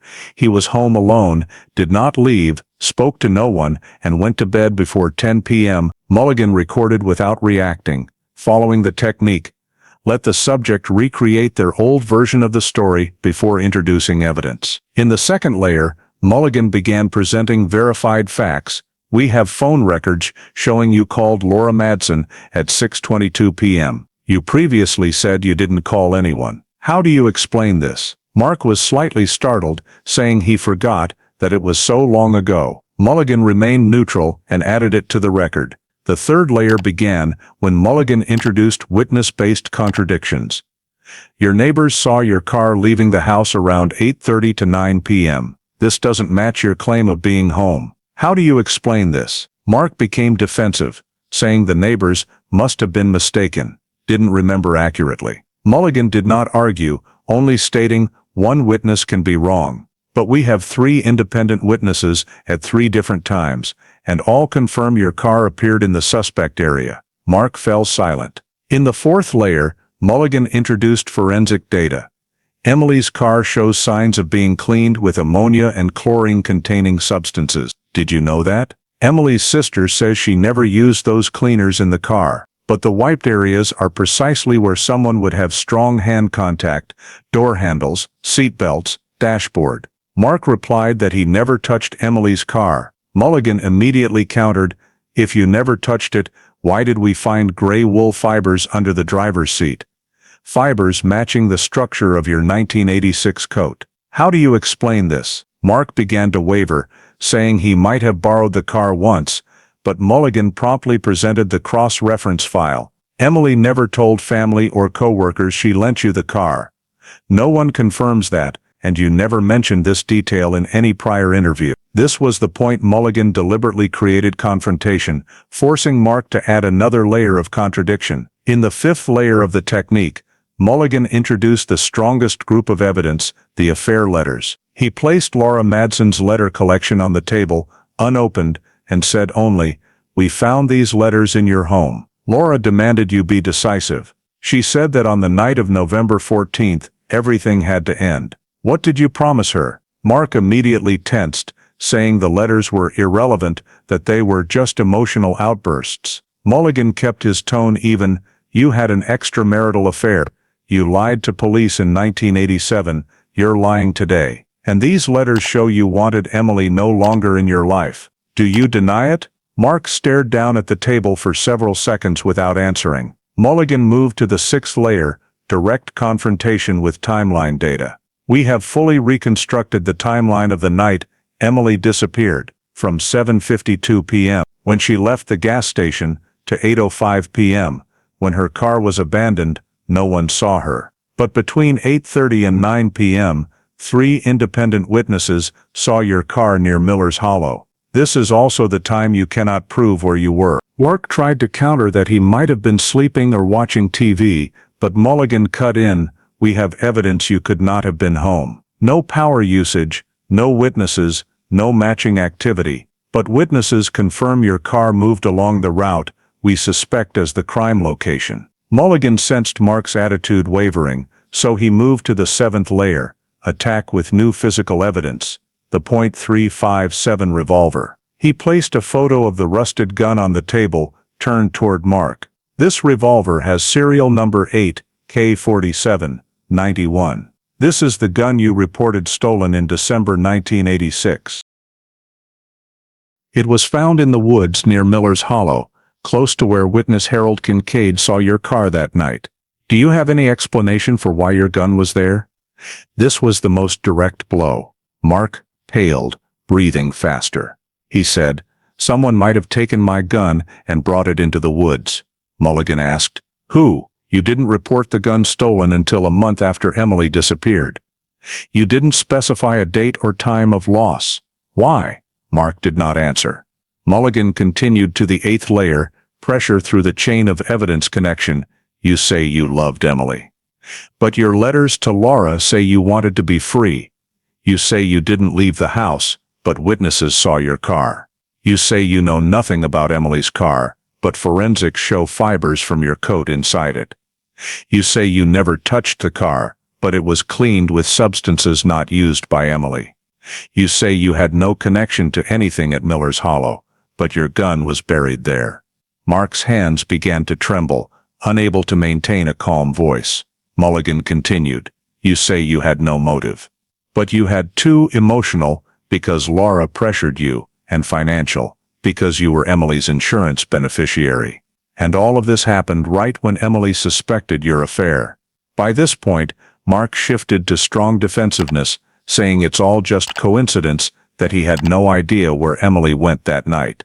Mulligan immediately asked, "If you didn't know where Emily was going, why did you tell Laura in the letter that night that everything would end? And end what, if not your relationship with Emily?" Mark clenched his fists on the table, beginning to lose control of his voice, repeatedly saying, No, you're misunderstanding." Mulligan moved to the final layer, breaking the structure of the statement. "We have the timeline, we have forensics, we have witnesses, we have motive. But you have nothing to prove you were home that night. Not a single detail in your statement holds up. You can continue lying, or you can explain what really happened that night." Mark sat in silence, eyes fixed on the floor, facial muscles twitching slightly. Mulligan said nothing more, letting the silence apply pressure itself. After nearly 2 minutes of silence, Mark could only utter one short sentence, "I don't know what to say." Mulligan recorded that sentence in the minutes, because this was the first moment Mark did not fully deny everything. More importantly, this was the moment Mark's 19-year statement structure officially cracked. Right after the interview that began to crack Mark's statements, Detective Sean Mulligan shifted to a more scientific investigative direction, analysis of soil, mineral, and microscopic pollen samples collected from Emily's sedan and from the area where the 357 revolver was found, in order to trace back the likely location where the body may have been disposed of. This was the part Mulligan considered the environmental puzzle piece, a form of evidence particularly valuable when time has erased visible traces, but biological components remaining in the vehicle or adhering to evidence can still tell their story. The state crime lab had collected a small amount of soil under the rubber floor mat of the driver's seat and a clumped powdery soil at the front passenger footwell, previously deemed unimportant because unrelated to the primary scene. But Mulligan, after reviewing digitized files, questioned if Emily's car was stopped at the Riverwalk lot, where the ground is crushed stone mixed with sand, then why did the soil in the car have a moist, sticky structure and contain different mineral grains? This prompted him to request comprehensive testing. Results from the forensic lab arrived after 3 weeks of initial analysis and immediately caused Mulligan to reopen the topographic map of the eastern Franconia Notch area. Under mineral analysis microscopy, the soil in Emily's car showed high levels of white mica particles and fine quartz fragments, characteristic components of rock crevices and narrow trails in the southern Franconia Notch area, about 8-12 miles from the lot where the car was found. Furthermore, the soil sample contained a small amount of pale pink feldspar grains, a mineral found only in the rock layers of the Shelburne Granite Formation. This ruled out the possibility that the soil in the car came from residential areas or the Riverwalk route, as those areas have no such mineral structure. Mulligan immediately noted. The location where Emily's car stopped was not the only place the car had been. Parallel to the soil samples, the botany team continued testing microscopic pollen dust recovered from seat crevices in the dashboard. Under PCA pollen classification modeling, they identified 3 plant species present in the sample: Chuga canadensis, Betula papyrifera, and especially Dryopteris campyloptera. All 3 are common in New Hampshire, but their co-occurrence in a single soil sample is very rare. When cross-referenced with botanical distribution data from 1980 to 1987, Mulligan discovered that this species group only co-occurred in 3 areas: Great Gulf Wilderness, Crawford Notch, and a narrow region of Franconia Notch, specifically the forest belt around the basin, Cascade Trail and the Rocky Ravine area east of Echo Lake. Mulligan further filtered by distance logic. Great Gulf and Crawford Notch were too far for Mark to reach within the 8:39 p.m. window. Only the eastern Franconia Notch forest area remained viable, about a 15-minute drive from Mark's house and close to the secondary route leading down to Miller's Hollow. This led Mulligan to a new hypothesis.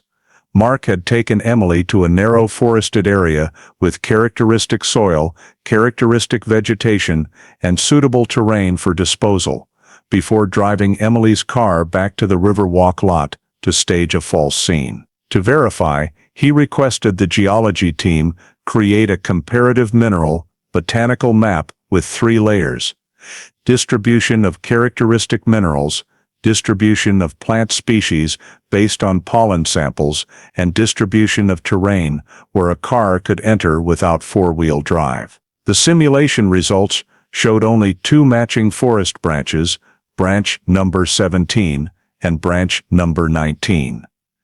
In the Basin Cascade area, where the terrain is steep, with many rock crevices, dense tree growth, and little nighttime foot traffic. Mulligan recalled witness Harold Kincaid's statement: smell of a hot engine, vehicle moving hurriedly, and parking position close to the junction of Route 112 and the side road. When he overlaid Harold's time markers with the geological map, the only viable route emerged from Mark's house secondary road down to Miller's Hollow into one of the 2 Basin Cascade forest branched back out to Route 112, heading toward Bethlehem. This formed a complete movement arc consistent with the timeline. Mulligan then requested analysis of soil samples taken from the location where the .357 revolver was found. The results were highly significant.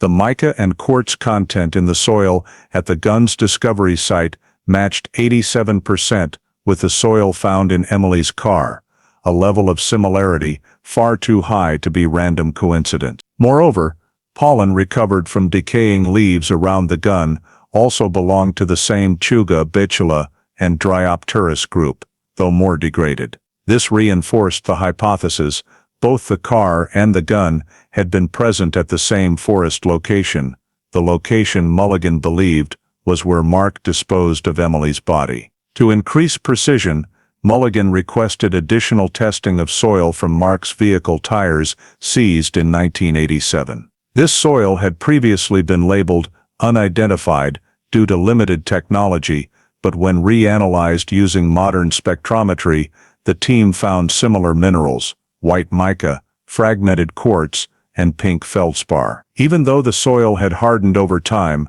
the results matched to the extent that Mulligan described in his internal report. Soil samples from Mark's car, from Emily's car, and from the gun discovery site all contain the same mineralogical assemblage. This is almost impossible to be a natural coincidence. Mulligan knew he had just obtained the strongest linkage to date: all three key pieces of evidence, the victim's car, the suspect's car, and the suspected weapon, carried matching soil and pollen traces from a single forest area. He immediately narrowed the investigation radius to 1.4 miles within the Basin Cascade region, an area with deep rock crevices, natural rock cavities, and vegetation matching the data. Mulligan wrote in his analysis, "If Emily Hale's body was ever moved or disposed of in the forest, this is the area with the highest probability." For the first time in 19 years, the likely location of Emily's disposal was narrowed to under 2 miles, a breakthrough that 1980s technology could not have achieved. After the soil, pollen, and mineral analysis results showed an unusual match between Emily's vehicle, Mark's vehicle, and the location where the .357 revolver was discovered. Detective Sean Mulligan realized that the entire investigative structure had reached a threshold strong enough to reconstruct a seamless chain of events, one that Mark Riddell could no longer explain away as coincidence or memory distortion. Mulligan began compiling all the evidence into a report exceeding 140 pages to submit to the Grafton County District Attorney's Office, in which he described the case as a structure supported by 4 main pillars: timeline, forensic evidence, witnesses, and motive. The timeline section presented that Emily left the gas station at 7:52 p.m. Her vehicle appeared at the pull-off area around 8 o'clock, 8:05 p.m. And during this exact window, Mark could not account for his whereabouts. Witnesses saw Mark's vehicle leaving his home between 8:39 p.m., aligning with Gap 2, and this matched the route Mulligan reconstructed based on geological analysis, the path from Mark's house to the Basin Cascade area and then back toward Bethlehem. Mulligan emphasized that the timeline was no longer fragmented but had become a closed loop.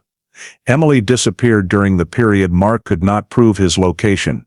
Her vehicle was cleaned and abandoned in a place with no real connection to the suspected body disposal site, and Mark's vehicle appeared in the exact area indicated by soil evidence as the place Emily had been taken. The forensic section was described by Mulligan as neutral evidence that cannot be manipulated.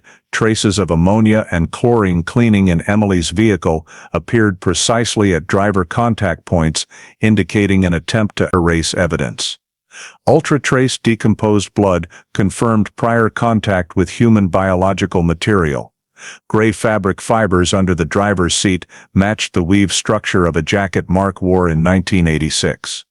Soil samples from both Emily's and Mark's vehicles contained the same combination of white mica, fine quartz, and pink feldspar, the unique mineral suite found only in the Basin Cascade area. Pollen in the vehicle matched plant species from the Franconia Notch Ravine region, and most notably, the .357 revolver reported stolen by Mark was recovered at the location pinpointed by geological analysis as the suspect activity focal point. Mulligan noted explicitly, no geological or biological evidence links Emily's vehicle to the Riverwalk area where it was found. This proves the abandonment there was solely intended to mislead. The witness section was systematized by Mulligan from weakest to strongest. A neighbor heard Mark's vehicle leaving his home at the exact time Emily vanished. A witness saw a gray pickup with a weak left taillight, matching Mark's vehicle description, near Miller's Hollow at 8:45 p.m., and the 1998 report from a couple who saw a pickup leaving the woods heading toward Bethlehem. Mulligan explained that, while each individual witness alone was insufficient to establish criminal conduct, the three independent statements, combined with the personal log of driver Harold Kincaid, formed a solid chain of corroboration. He wrote in the report, "There is no reasonable basis to believe three unacquainted witnesses, separated by nearly 2 decades, all misidentified the same vehicle type, the same route, and the same time frame." Finally, the motive section was presented by Mulligan as the human connecting thread of the case. The extramarital affair between Mark and Laura Madsen, the emotional pressure evident in letters. Laura's statement that last night everything had to end. Mark's note 8 p.m. Get it done. Mark's expressed disappointment with Emily, and especially the life insurance policy, on which Mark was the primary beneficiary. Mulligan recorded, "Financial motive and emotional motive existed in parallel, reinforcing each other and peaking precisely at the time of the victim's disappearance." Mulligan concluded in the report submitted to the prosecution, "The synthesis of all data shows Mark Riddell had clear motive, opportunity, means, an unprovable time window, and direct forensic linkages. No evidence excludes Mark from the investigation, but substantial evidence ties him at a high level of specificity." After reviewing the report and all physical evidence, the Grafton County District Attorney's Office requested that Mulligan present directly to the district attorney. During the presentation, Mulligan described the case as a closed linkage structure. Every piece pointed toward a single unified conclusion, with no remaining gaps large enough to create reasonable doubt. After questioning the strength and weaknesses of the forensic evidence, the district attorney declared, "We have exceeded the probable cause threshold. This case has sufficient grounds for an arrest warrant." That same afternoon, the DA's office prepared the application for an arrest warrant for Mark Riddell on first-degree murder charges based on strong indirect forensic evidence, contradictory statements, matching geological traces, clear financial, emotional motive, and prolonged concealment behavior. The district judge signed the arrest warrant at 5:42 p.m. Littleton Police and the Cold Case Unit were mobilized to execute the warrant the following morning. For the first time in nearly 2 decades, the Emily Hale case officially advanced to the criminal prosecution phase, with Mark Riddell becoming the central suspect legally subject to arrest. Immediately after his arrest early the next morning, Mark Riddell was transported directly to the Cold Case Unit interview room in Concord, where Detective Sean Mulligan and the Grafton County prosecutor were both present for the formal statement. Unlike previous interviews over the past 20 years, Mark could no longer maintain the defensive confidence he had shown. His face was ashen, his gaze distant, his breathing labored, and his hands constantly clenched together, as if fully aware that the entire evidentiary system Mulligan had built had surrounded him with no escape. Once initial procedures concluded, Mulligan did not start with repetitive questions, but placed in front of Mark the 40-page summary recently approved by the prosecution. A detailed listing of the timeline, forensics, witnesses, and extramarital documents. Mark stared at the document for a long time, his eyes reddening. Then in a hoarse voice he said, "I want to talk, but I need you to understand that I didn't intend for it to happen." Mulligan sat silently and said only one thing. "Tell us the truth about that night." The confession began with the smallest details. Mark stated that on the afternoon of November 14, 1986, he had gone to Emily's gas station, something he had never previously admitted. But he did not enter. He only watched from a distance while she worked. He felt frustrated by the pressure from his relationship with Laura, the sense of being torn between 2 lives, and the fear that Emily might discover the affair. Mark drove back and forth on the road near the station, then returned home, but could not calm down. When Mulligan asked why he called Laura at 6:22 p.m., Mark admitted, She said if I didn't make a decisive move that night, she would leave me forever. This aligned perfectly with the letter content Mulligan obtained during the search. At this point, Mulligan pressed about the time window from 7:50 to 8:30 p.m., the moment the timeline placed Mark in the area of Emily's last appearance. Mark lowered his head to the table for a moment, then said, "I waited for Emily on the road she had to pass. I just wanted to talk. I had no intention of harming her." According to Mark, when Emily drove past the section near the Riverwalk area, he flashed his truck's headlights to signal her to stop. Recognizing Mark's vehicle, Emily pulled into the pull-off by the bridge. When she stepped out, they began arguing. Emily said she knew Mark had someone else and wanted to end the relationship completely. Mark said this caused him to lose control for a few minutes. However, Mulligan asked directly, "How was she killed?" Mark trembled, taking several seconds before answering. "We went back to her car because she wanted to leave. I blocked her from closing the door, and in the struggle she slipped, and her head struck hard against the doorframe." He described it as a chaotic shove leading to a fall, not a direct strike, and insisted, "I never used a weapon." Mulligan noted this, but still asked, "Did she lose consciousness immediately?" Mark nodded. "She didn't respond.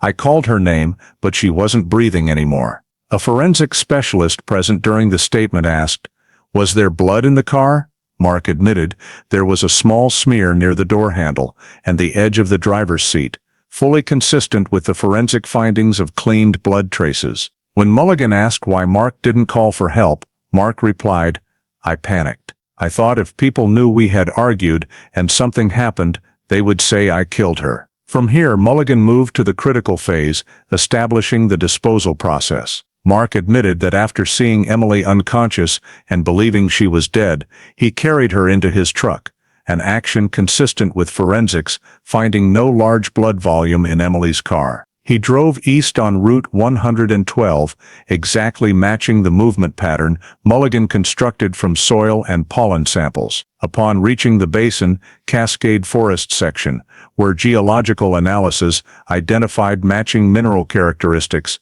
Mark turned onto a small trail he had used years earlier while hauling lumber for a Franconia logging company. He described the area as having two large V-shaped boulders with a deep enough crevice to conceal a body without digging. "I placed her down in the middle of the rock crevice," Mark said.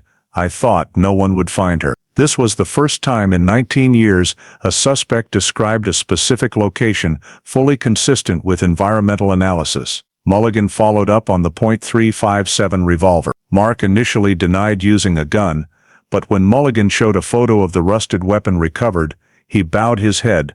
"I carried the gun in case anyone passed by. I didn't use it. But after leaving Emily, I threw the gun into the woods. I wasn't thinking straight at that point." This matched the gun's recovery location precisely, about 150 meters off the main trail, and consistent with soil containing similar mineral components to samples from Emily's car. Mulligan asked the final question, "Why did you drive Emily's car back to the Riverwalk pull-off?" Mark answered, "I wanted it to look like she disappeared after leaving the gas station. I thought if I left the car there, no one would suspect me." Afterward, Mark drove Emily's car back to the pull-off, quickly wiped the areas he touched with cleaning solution he kept in his truck, and left the vehicle exactly where it was later found. When Mulligan asked, "Did you ever intend to return to the body location?" Mark only shook his head. "I tried to forget. I thought I could forget." The interview ended with a complete confession, no remaining ambiguities in the story Mark could continue to hide. He signed the statement with trembling hands. Mulligan looked at that signature and knew that after nearly 2 decades, the circle of mystery surrounding Emily Hale's disappearance had finally closed with the confession of the man who ended her life on a cold November night in 1986. The day after Mark Riddell signed the statement admitting the full sequence of events on the night Emily Hale disappeared, Detective Sean Mulligan immediately requested an order to transport the suspect to the field site under armed police escort and with the New Hampshire State Mobile Forensic Team supervising.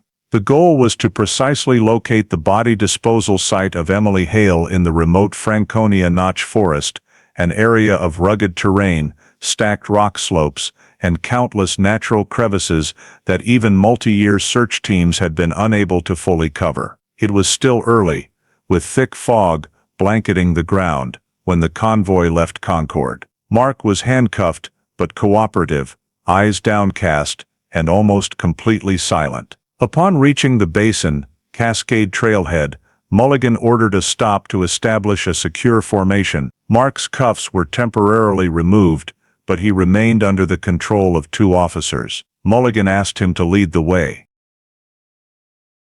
Mark hesitated for a few seconds at first, then slowly walked onto the narrow trail covered in dry leaves. He said that although more than 19 years had passed, the landscape there was frozen in memory, and to some extent he could still navigate by familiar terrain features. The trail gradually narrowed and became uneven with tangled roots. The forensic team documented every point Mark indicated: a moss-covered fallen tree, a tilted rock slab, a dry stream section. These details matched unusually well with the 1986 topographic map previously cross-referenced by the Cold Case Unit, a map noting the characteristic V-shaped crevices of the granitic basin geology. When they reached a small bend between two large triangular boulders, Mark stopped. He remained silent for nearly half a minute before saying, "Right here." Mulligan ordered the forensic team to pause advancement and set up video recording of the entire guidance. Mark pointed to a narrow crevice between two near-vertical rock walls,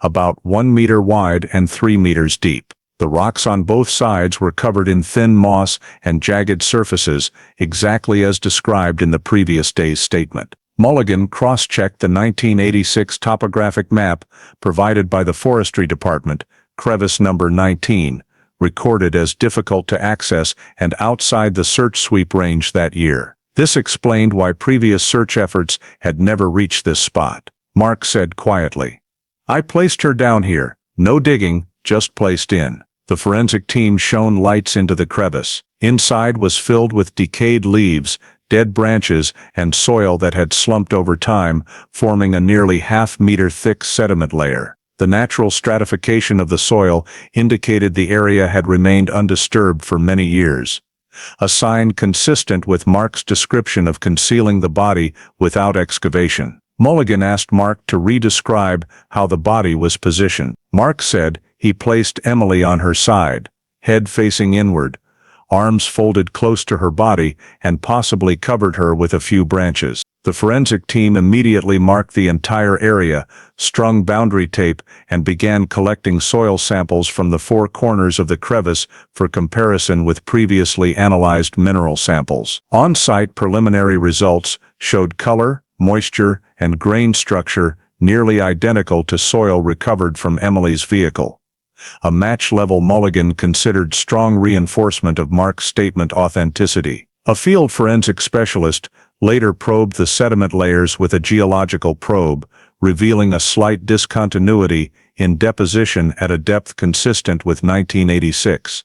An abnormally compressed soil layer distinct from natural accumulation after 1990. This indicated a large object had once been placed there and subsequently decomposed or degraded over time, consistent with a body deposited in the rock crevice. Mulligan carefully compared all this data with the archived 1986 topographic map and realized the location Mark led them to fell squarely within the core zone predicted with highest probability by the pollen mineral analysis. 3 layers of data, statement, botanical, mineral, and topographic, finally converged on a single point. When asked why he chose this spot, Mark said that back in the 1980s, he had passed through the basin Cascade area during a lumber haul, and he knew of natural rock crevices no one paid attention to. When the incident with Emily occurred, he only thought of a place no one would find, and this was the first one that came to mind.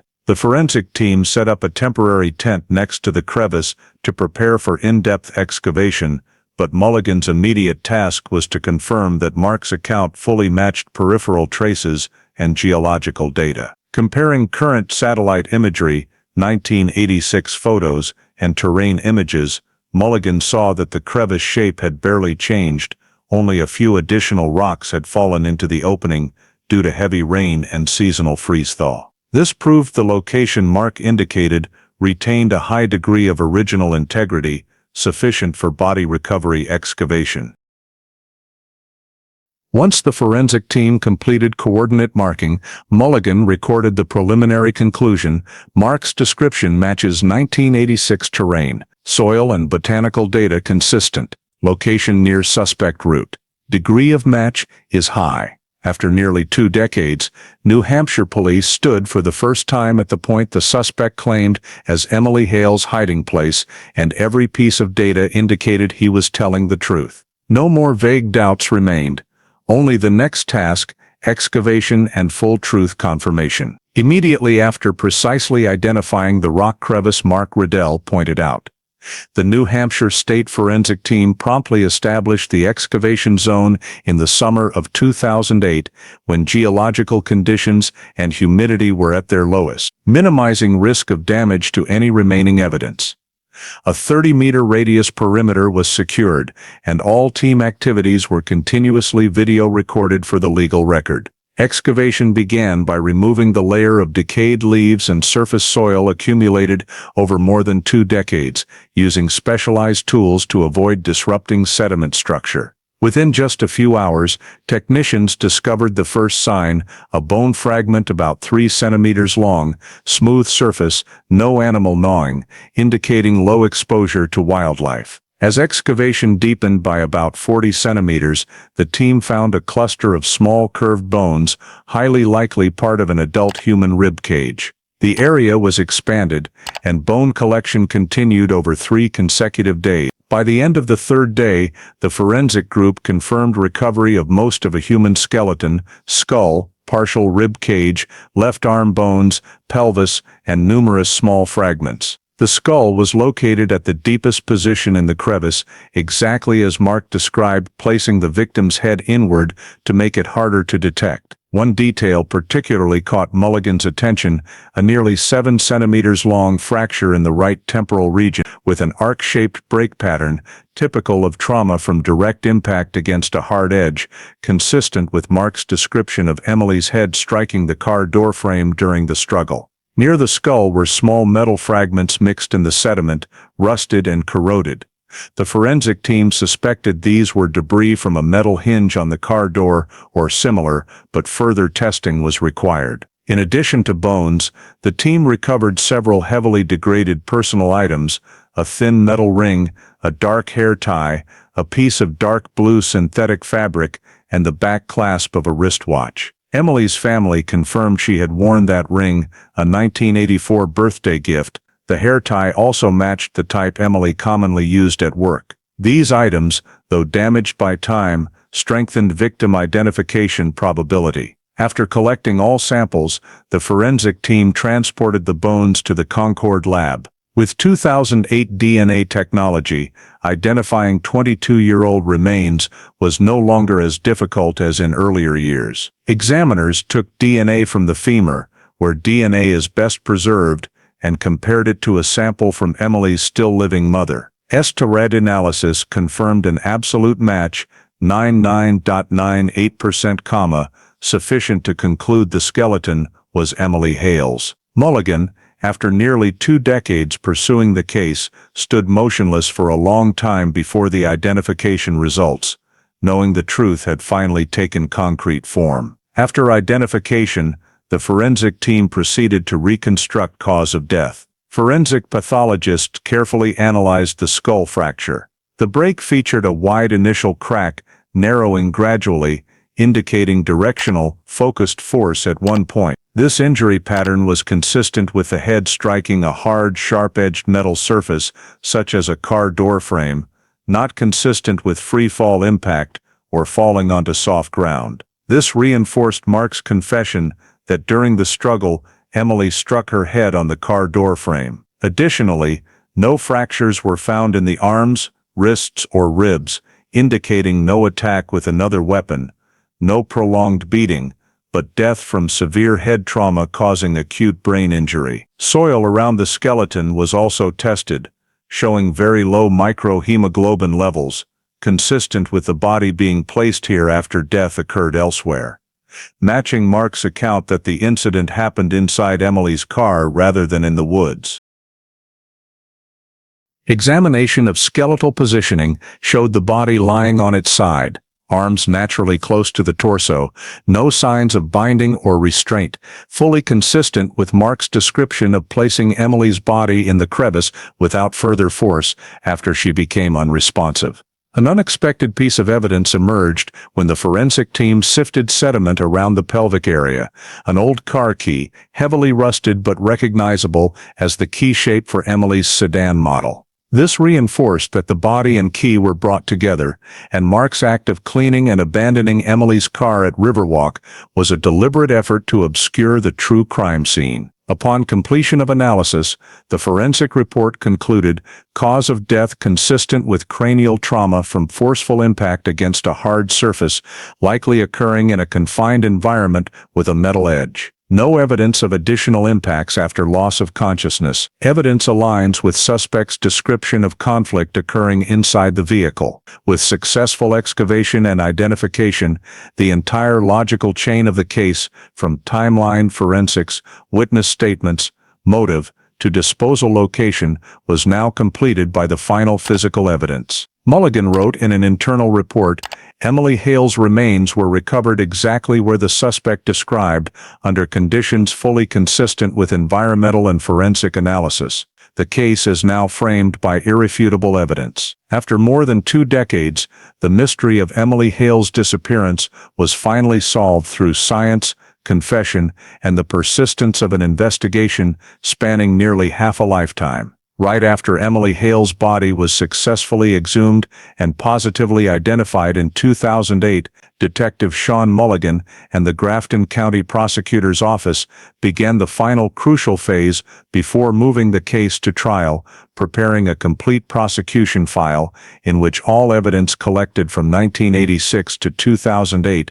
had to be organized into a clear, coherent, and highly persuasive logical chain for the jury. To achieve this, Mulligan and the legal team started by constructing a comprehensive timeline, not just covering the night Emily disappeared, but the entire 22-year investigation, from the initial dead end and scattered leads to the point when modern forensics opened new directions. Mulligan divided the timeline into 3 data layers: the victim's events layer, Mark Riddell's behavior layer, and the corresponding investigation developments layer for each period. The victim's events layer began at 7:52 p.m. on November 14, 1986, when Emily left the Littleton gas and service station, followed by the abnormal stop of her vehicle at the Riverwalk lot at 8:05 p.m., and then Mark intercepting her and leading to a struggle inside the car. Mulligan detailed every movement of Emily based on Mark's statements, forensics, and scientific inference. She stepped out of the car. An argument ensued, she was pushed down, and her head struck the doorframe, an injury later confirmed by the fracture pattern on her skull. Her body was then transferred to Mark's truck and taken to the Basin Cascade area. The Mark Riddell behavior layer started earlier, from when he finished his shift at 5 p.m. on November 14th, called Laura Madsen at 6:22 p.m., left home around 8:30 p.m., and appeared at Miller's Hollow at 8:45 p.m., according to witness Harold Kincaid. Mulligan demonstrated that every time stamp in Mark's movements perfectly overlapped with the suspect window in the victim's timeline, forming a closed time-linked chain that Mark could not explain. The third layer, investigation developments, was presented to prove that the investigative team relied not only on statements, but also on forensic science across each period. Mulligan noted, the mistakes of 1986 caused the case to stall. Scattered leads in the 1990s were insufficient to reopen the file, but by the early 2000s, modern forensics connected the scattered pieces into a complete structure. After completing the timeline, Mulligan moved to the most critical part of the prosecution file, the forensic evidence system. Each item was categorized by level of linkage, from direct to indirect but highly corroborative. Forensic Group 1 consisted of evidence directly linking Mark to Emily's car, traces of ammonia and chlorine cleaning on the door handle, seatbelt, and dashboard, microscopic decomposed blood traces, and gray fabric fibers with a weave structure matching the shirt Mark wore in 1986. Mulligan annotated, "There is no reasonable explanation for these samples to be present in Emily's car unless Mark had contact with it." Forensic Group 2 included soil and pollen, the most objective evidence in the case. Soil in Emily's car, soil on Mark's truck tires, and soil at the location where the .357 was found all contained the same characteristic mineral combination. White mica, fine quartz, pink feldspar, unique markers of the Basin Cascade region. Botanical analysis showed pollen in Emily's car from Shuga, Betula, and Dryopteris species matching the vegetation in the rocky crevice where the body was discovered. Mulligan presented that the probability of random coincidence for all three mineral botanical location matches was near zero. Forensic Group 3 covered evidence of body disposal and the weapon. 357 handgun Mark had reported stolen was found in the suspect area. Rust and mineral samples around the gun matched the time frame and location Mark described, and the gun's position fully aligned with the movement route reconstructed by forensics. Mulligan recorded in the file, "The gun was not used to cause death, but the act of disposing of the weapon reinforces intent to conceal." Forensic Group 4 was the exhumation of remains. The skull showed a crack consistent with injury from the car door edge. The position and posture of the skeleton matched Mark's description. Personal items such as a ring, hair tie, and car keys were found with the body. DNA matched 99.98% with Emily's mother's sample. Mulligan concluded, "Forensics is the unbreakable pillar." After forensics, Mulligan addressed the motive evidence system, an essential element to prove first-degree murder with intent or at least strong motivation at the moment of the incident. First was emotional motive. Handwritten letters between Mark and Laura Madsen proved a long-term affair, pressure from Laura demanding Mark be decisive on the exact night. Emily disappeared. A note reading 8 p.m., "Get it done," in his personal calendar, and Polaroid photos showing Mark had lied about their relationship. Second was financial motive. Mark was the beneficiary of Emily's life insurance. In an unsent letter he wrote, "The insurance money could help me start over." Mulligan offered psychological analysis. Mark was being pulled in two directions, wanting to leave Emily for Laura, and wanting insurance money for a fresh start. Third was control motive. Letters Emily wrote to friends revealed Mark's frequent jealousy, surveillance, and control. Mark had asked neighbors if Emily was seeing anyone, and he had a history of controlling partner behavior. Mulligan combined all these into a logical argument. Mark's motive was the intersection of emotional pressure, financial need, and controlling nature, leading to the in-car conflict that caused the fatal injury. In the prosecution file's conclusion, Mulligan reconstructed the entire logical chain in a single sentence. Mark Riddell's actions were not a single accident, but the endpoint of a straight line consisting of motive, opportunity, and action, proven by forensics, statements, and objective data. The completed file was considered by the prosecution to be one of the most thoroughly prepared cold case files in the county's history. The entire contents were then submitted to the court for the next step in the criminal process. Mark Riddell's trial took place in late 2008 at Grafton County Court, drawing intense media attention in New Hampshire as one of the rare cold cases solved after more than 2 decades, almost entirely through modern forensics and a logical evidence system. In the opening statement, the prosecutor told the jury that the case was not based solely on Mark's confession, but was the result of a long investigation, restructured by forensic science, environmental analysis, and objective data cross-referencing. The prosecution began by reconstructing the timeline from November 14, 1986, showing Emily Hale left the gas station at 7:52 p.m., expected home by 8:10 p.m., but vanished just minutes after leaving work. Her car was found the next morning at the Riverwalk lot, a location that did not match any of her usual natural routes. The prosecutor emphasized that the 8 o'clock, 8:30 p.m. window was pivotal, and that Mark could not account for his whereabouts during that entire period, making him the only link with a behavioral gap matching Emily's disappearance. Next, the prosecution presented forensics, the centerpiece of the entire case. Forensic experts demonstrated that Emily's car interior had been cleaned with ammonia and chlorine, leaving clear traces under ALS light. This indicated deliberate attempt to erase contact evidence. The cleaned areas focused mainly on the door handle, seatbelt, and dashboard, matching points Mark would have touched while concealing the scene. Forensics further revealed that soil samples from Emily's car contained a rare mineral combination, white mica, fine quartz, and pink feldspar,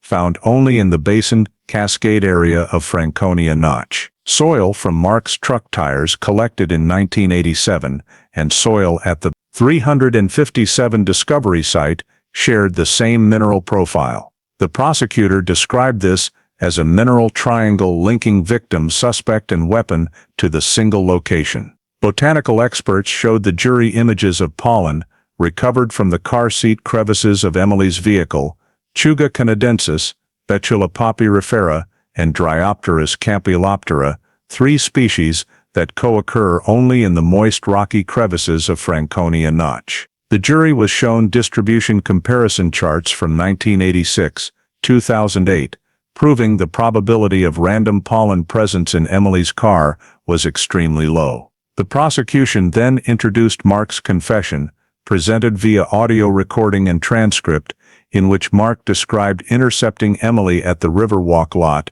arguing, struggling, and causing her head to strike the car door frame. The prosecutor stressed that this account perfectly matched the arc-shaped crack on Emily's skull, identified by the medical examiner as injury from forceful impact with a narrow metal surface, inconsistent with a natural fall. The prosecution continued with motive elements. Laura Madsen's letters showed pressure to end the relationship with Emily. The 8 p.m. get it done calendar note. Mark's unsent letter referencing life insurance money and evidence that Mark had lied for nearly 20 years. All were consolidated to prove strong motive, emotional, financial, and control present at the time of the incident. When the defense's turn came, Mark's attorney argued that the incident was not intentional murder but an accident followed by panic behavior. The defense stressed that Mark used no lethal weapon, did not actively seek to kill Emily, and that the head injury could have resulted from an unintended fall during an argument. They claimed Mark's confession lacked elements showing premeditated attack and reflected only an impulsive reaction to a romantic conflict. The defense also attempted to question the forensics at exhumation, whether soil and pollen could have been contaminated over time, whether sedimentary factors could have changed after 22 years. However, when the prosecution called environmental experts to rebut, every defense point was quickly dismantled. The mineralogist affirmed that the mica quartz feldspar combination could not be contaminated because minerals do not degrade over time. The botanist explained that pollen was deep in the car seat crevices, virtually unaffected by external environment.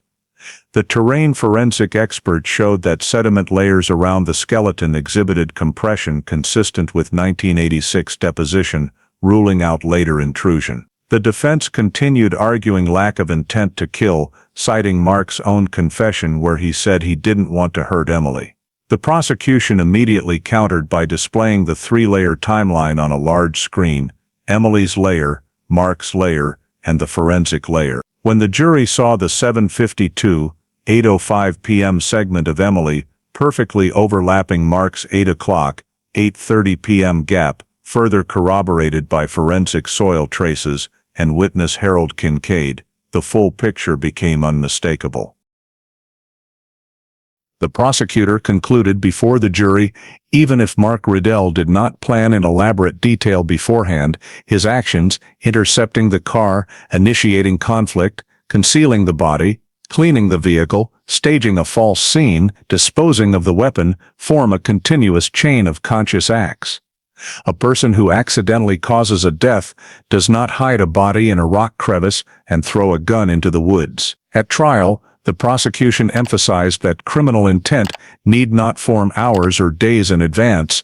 It can form in the moment when Mark actively intercepted Emily's car and placed her in a dangerous situation. The element of intent was described as the willful control of behavior leading to the victim's death and subsequent concealment of the truth. After 3 weeks of trial, the jury was asked to consider 3 questions. Did Mark cause Emily's death? Did Mark conceal the body and stage a false scene?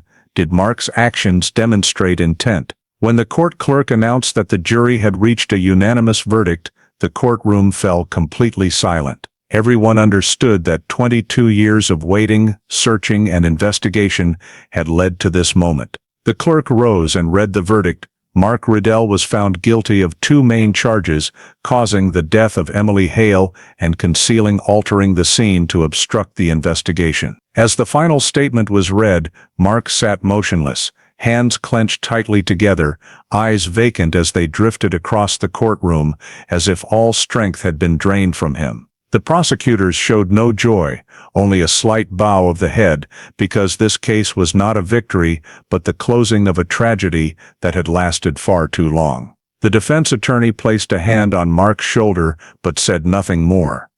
Every argument about accident, panic, or lack of intent had failed to overcome the logical and forensic chain the prosecution presented over 3 weeks. Judge Prescott asked both prosecution and defense to stand for sentencing preparation. He carefully reviewed the compiled file, including forensics, timeline, confession, and post-incident behavior assessment. In his statement, the judge said clearly, although the act causing Emily Hale's death may have stemmed from a spontaneous conflict, the disposal of the body, concealment of the scene, and fabrication of false evidence demonstrate that the defendant acted with intent to evade responsibility. The court views this as intentional conduct following the infliction of the fatal injury.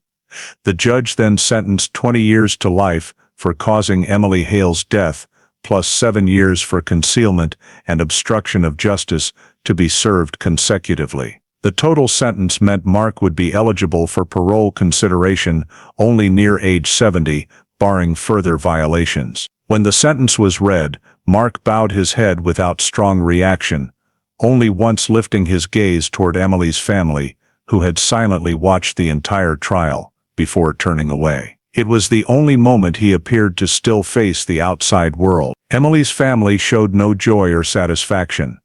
Emily's aunt gripped her husband's hand tightly, tears rolling but no sobs. For them, justice did not bring Emily back.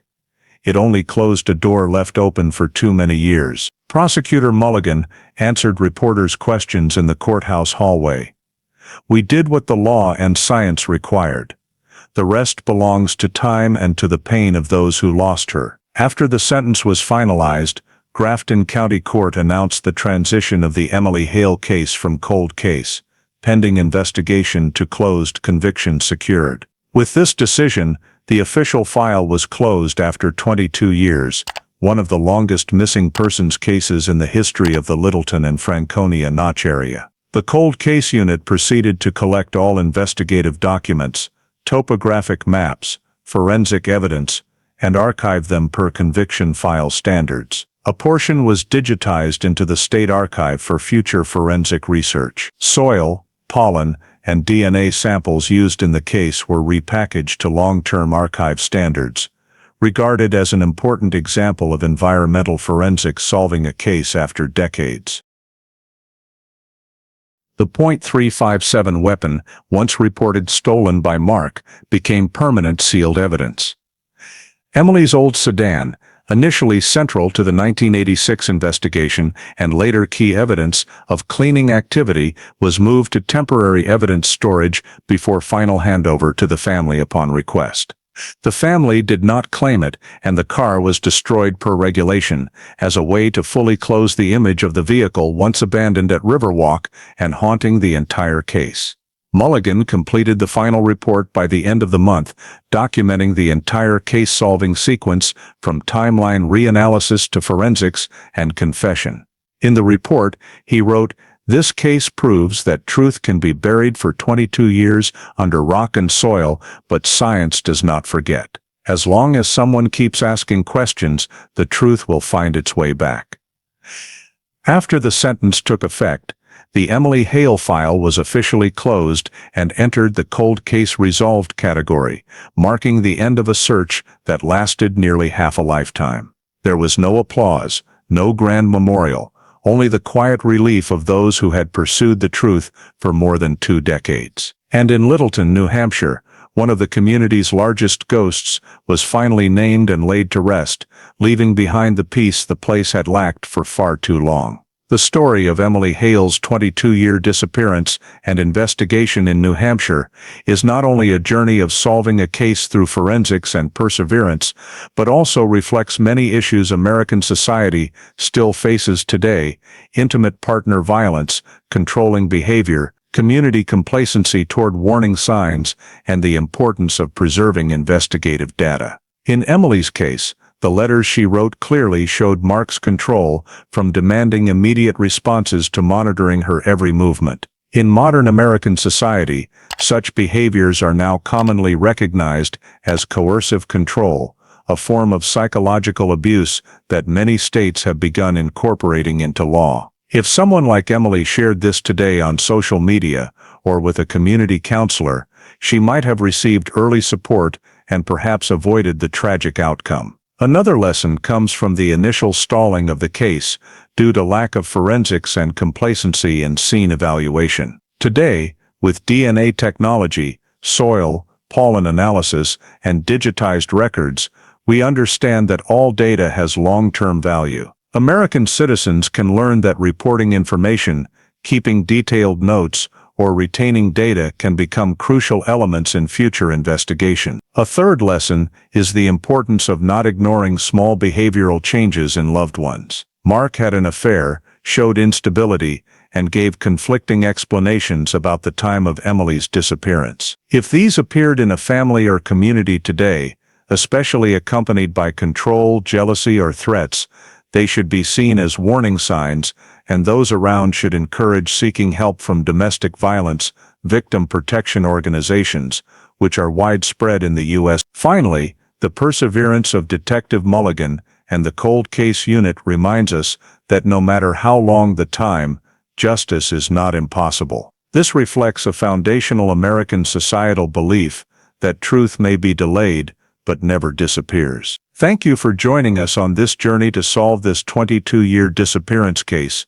If you found the story meaningful, please subscribe to the channel so you don't miss the next True Case Files. See you in the next video, where we continue to explore cases that seemed lost to oblivion, but were revived through perseverance and the light of justice.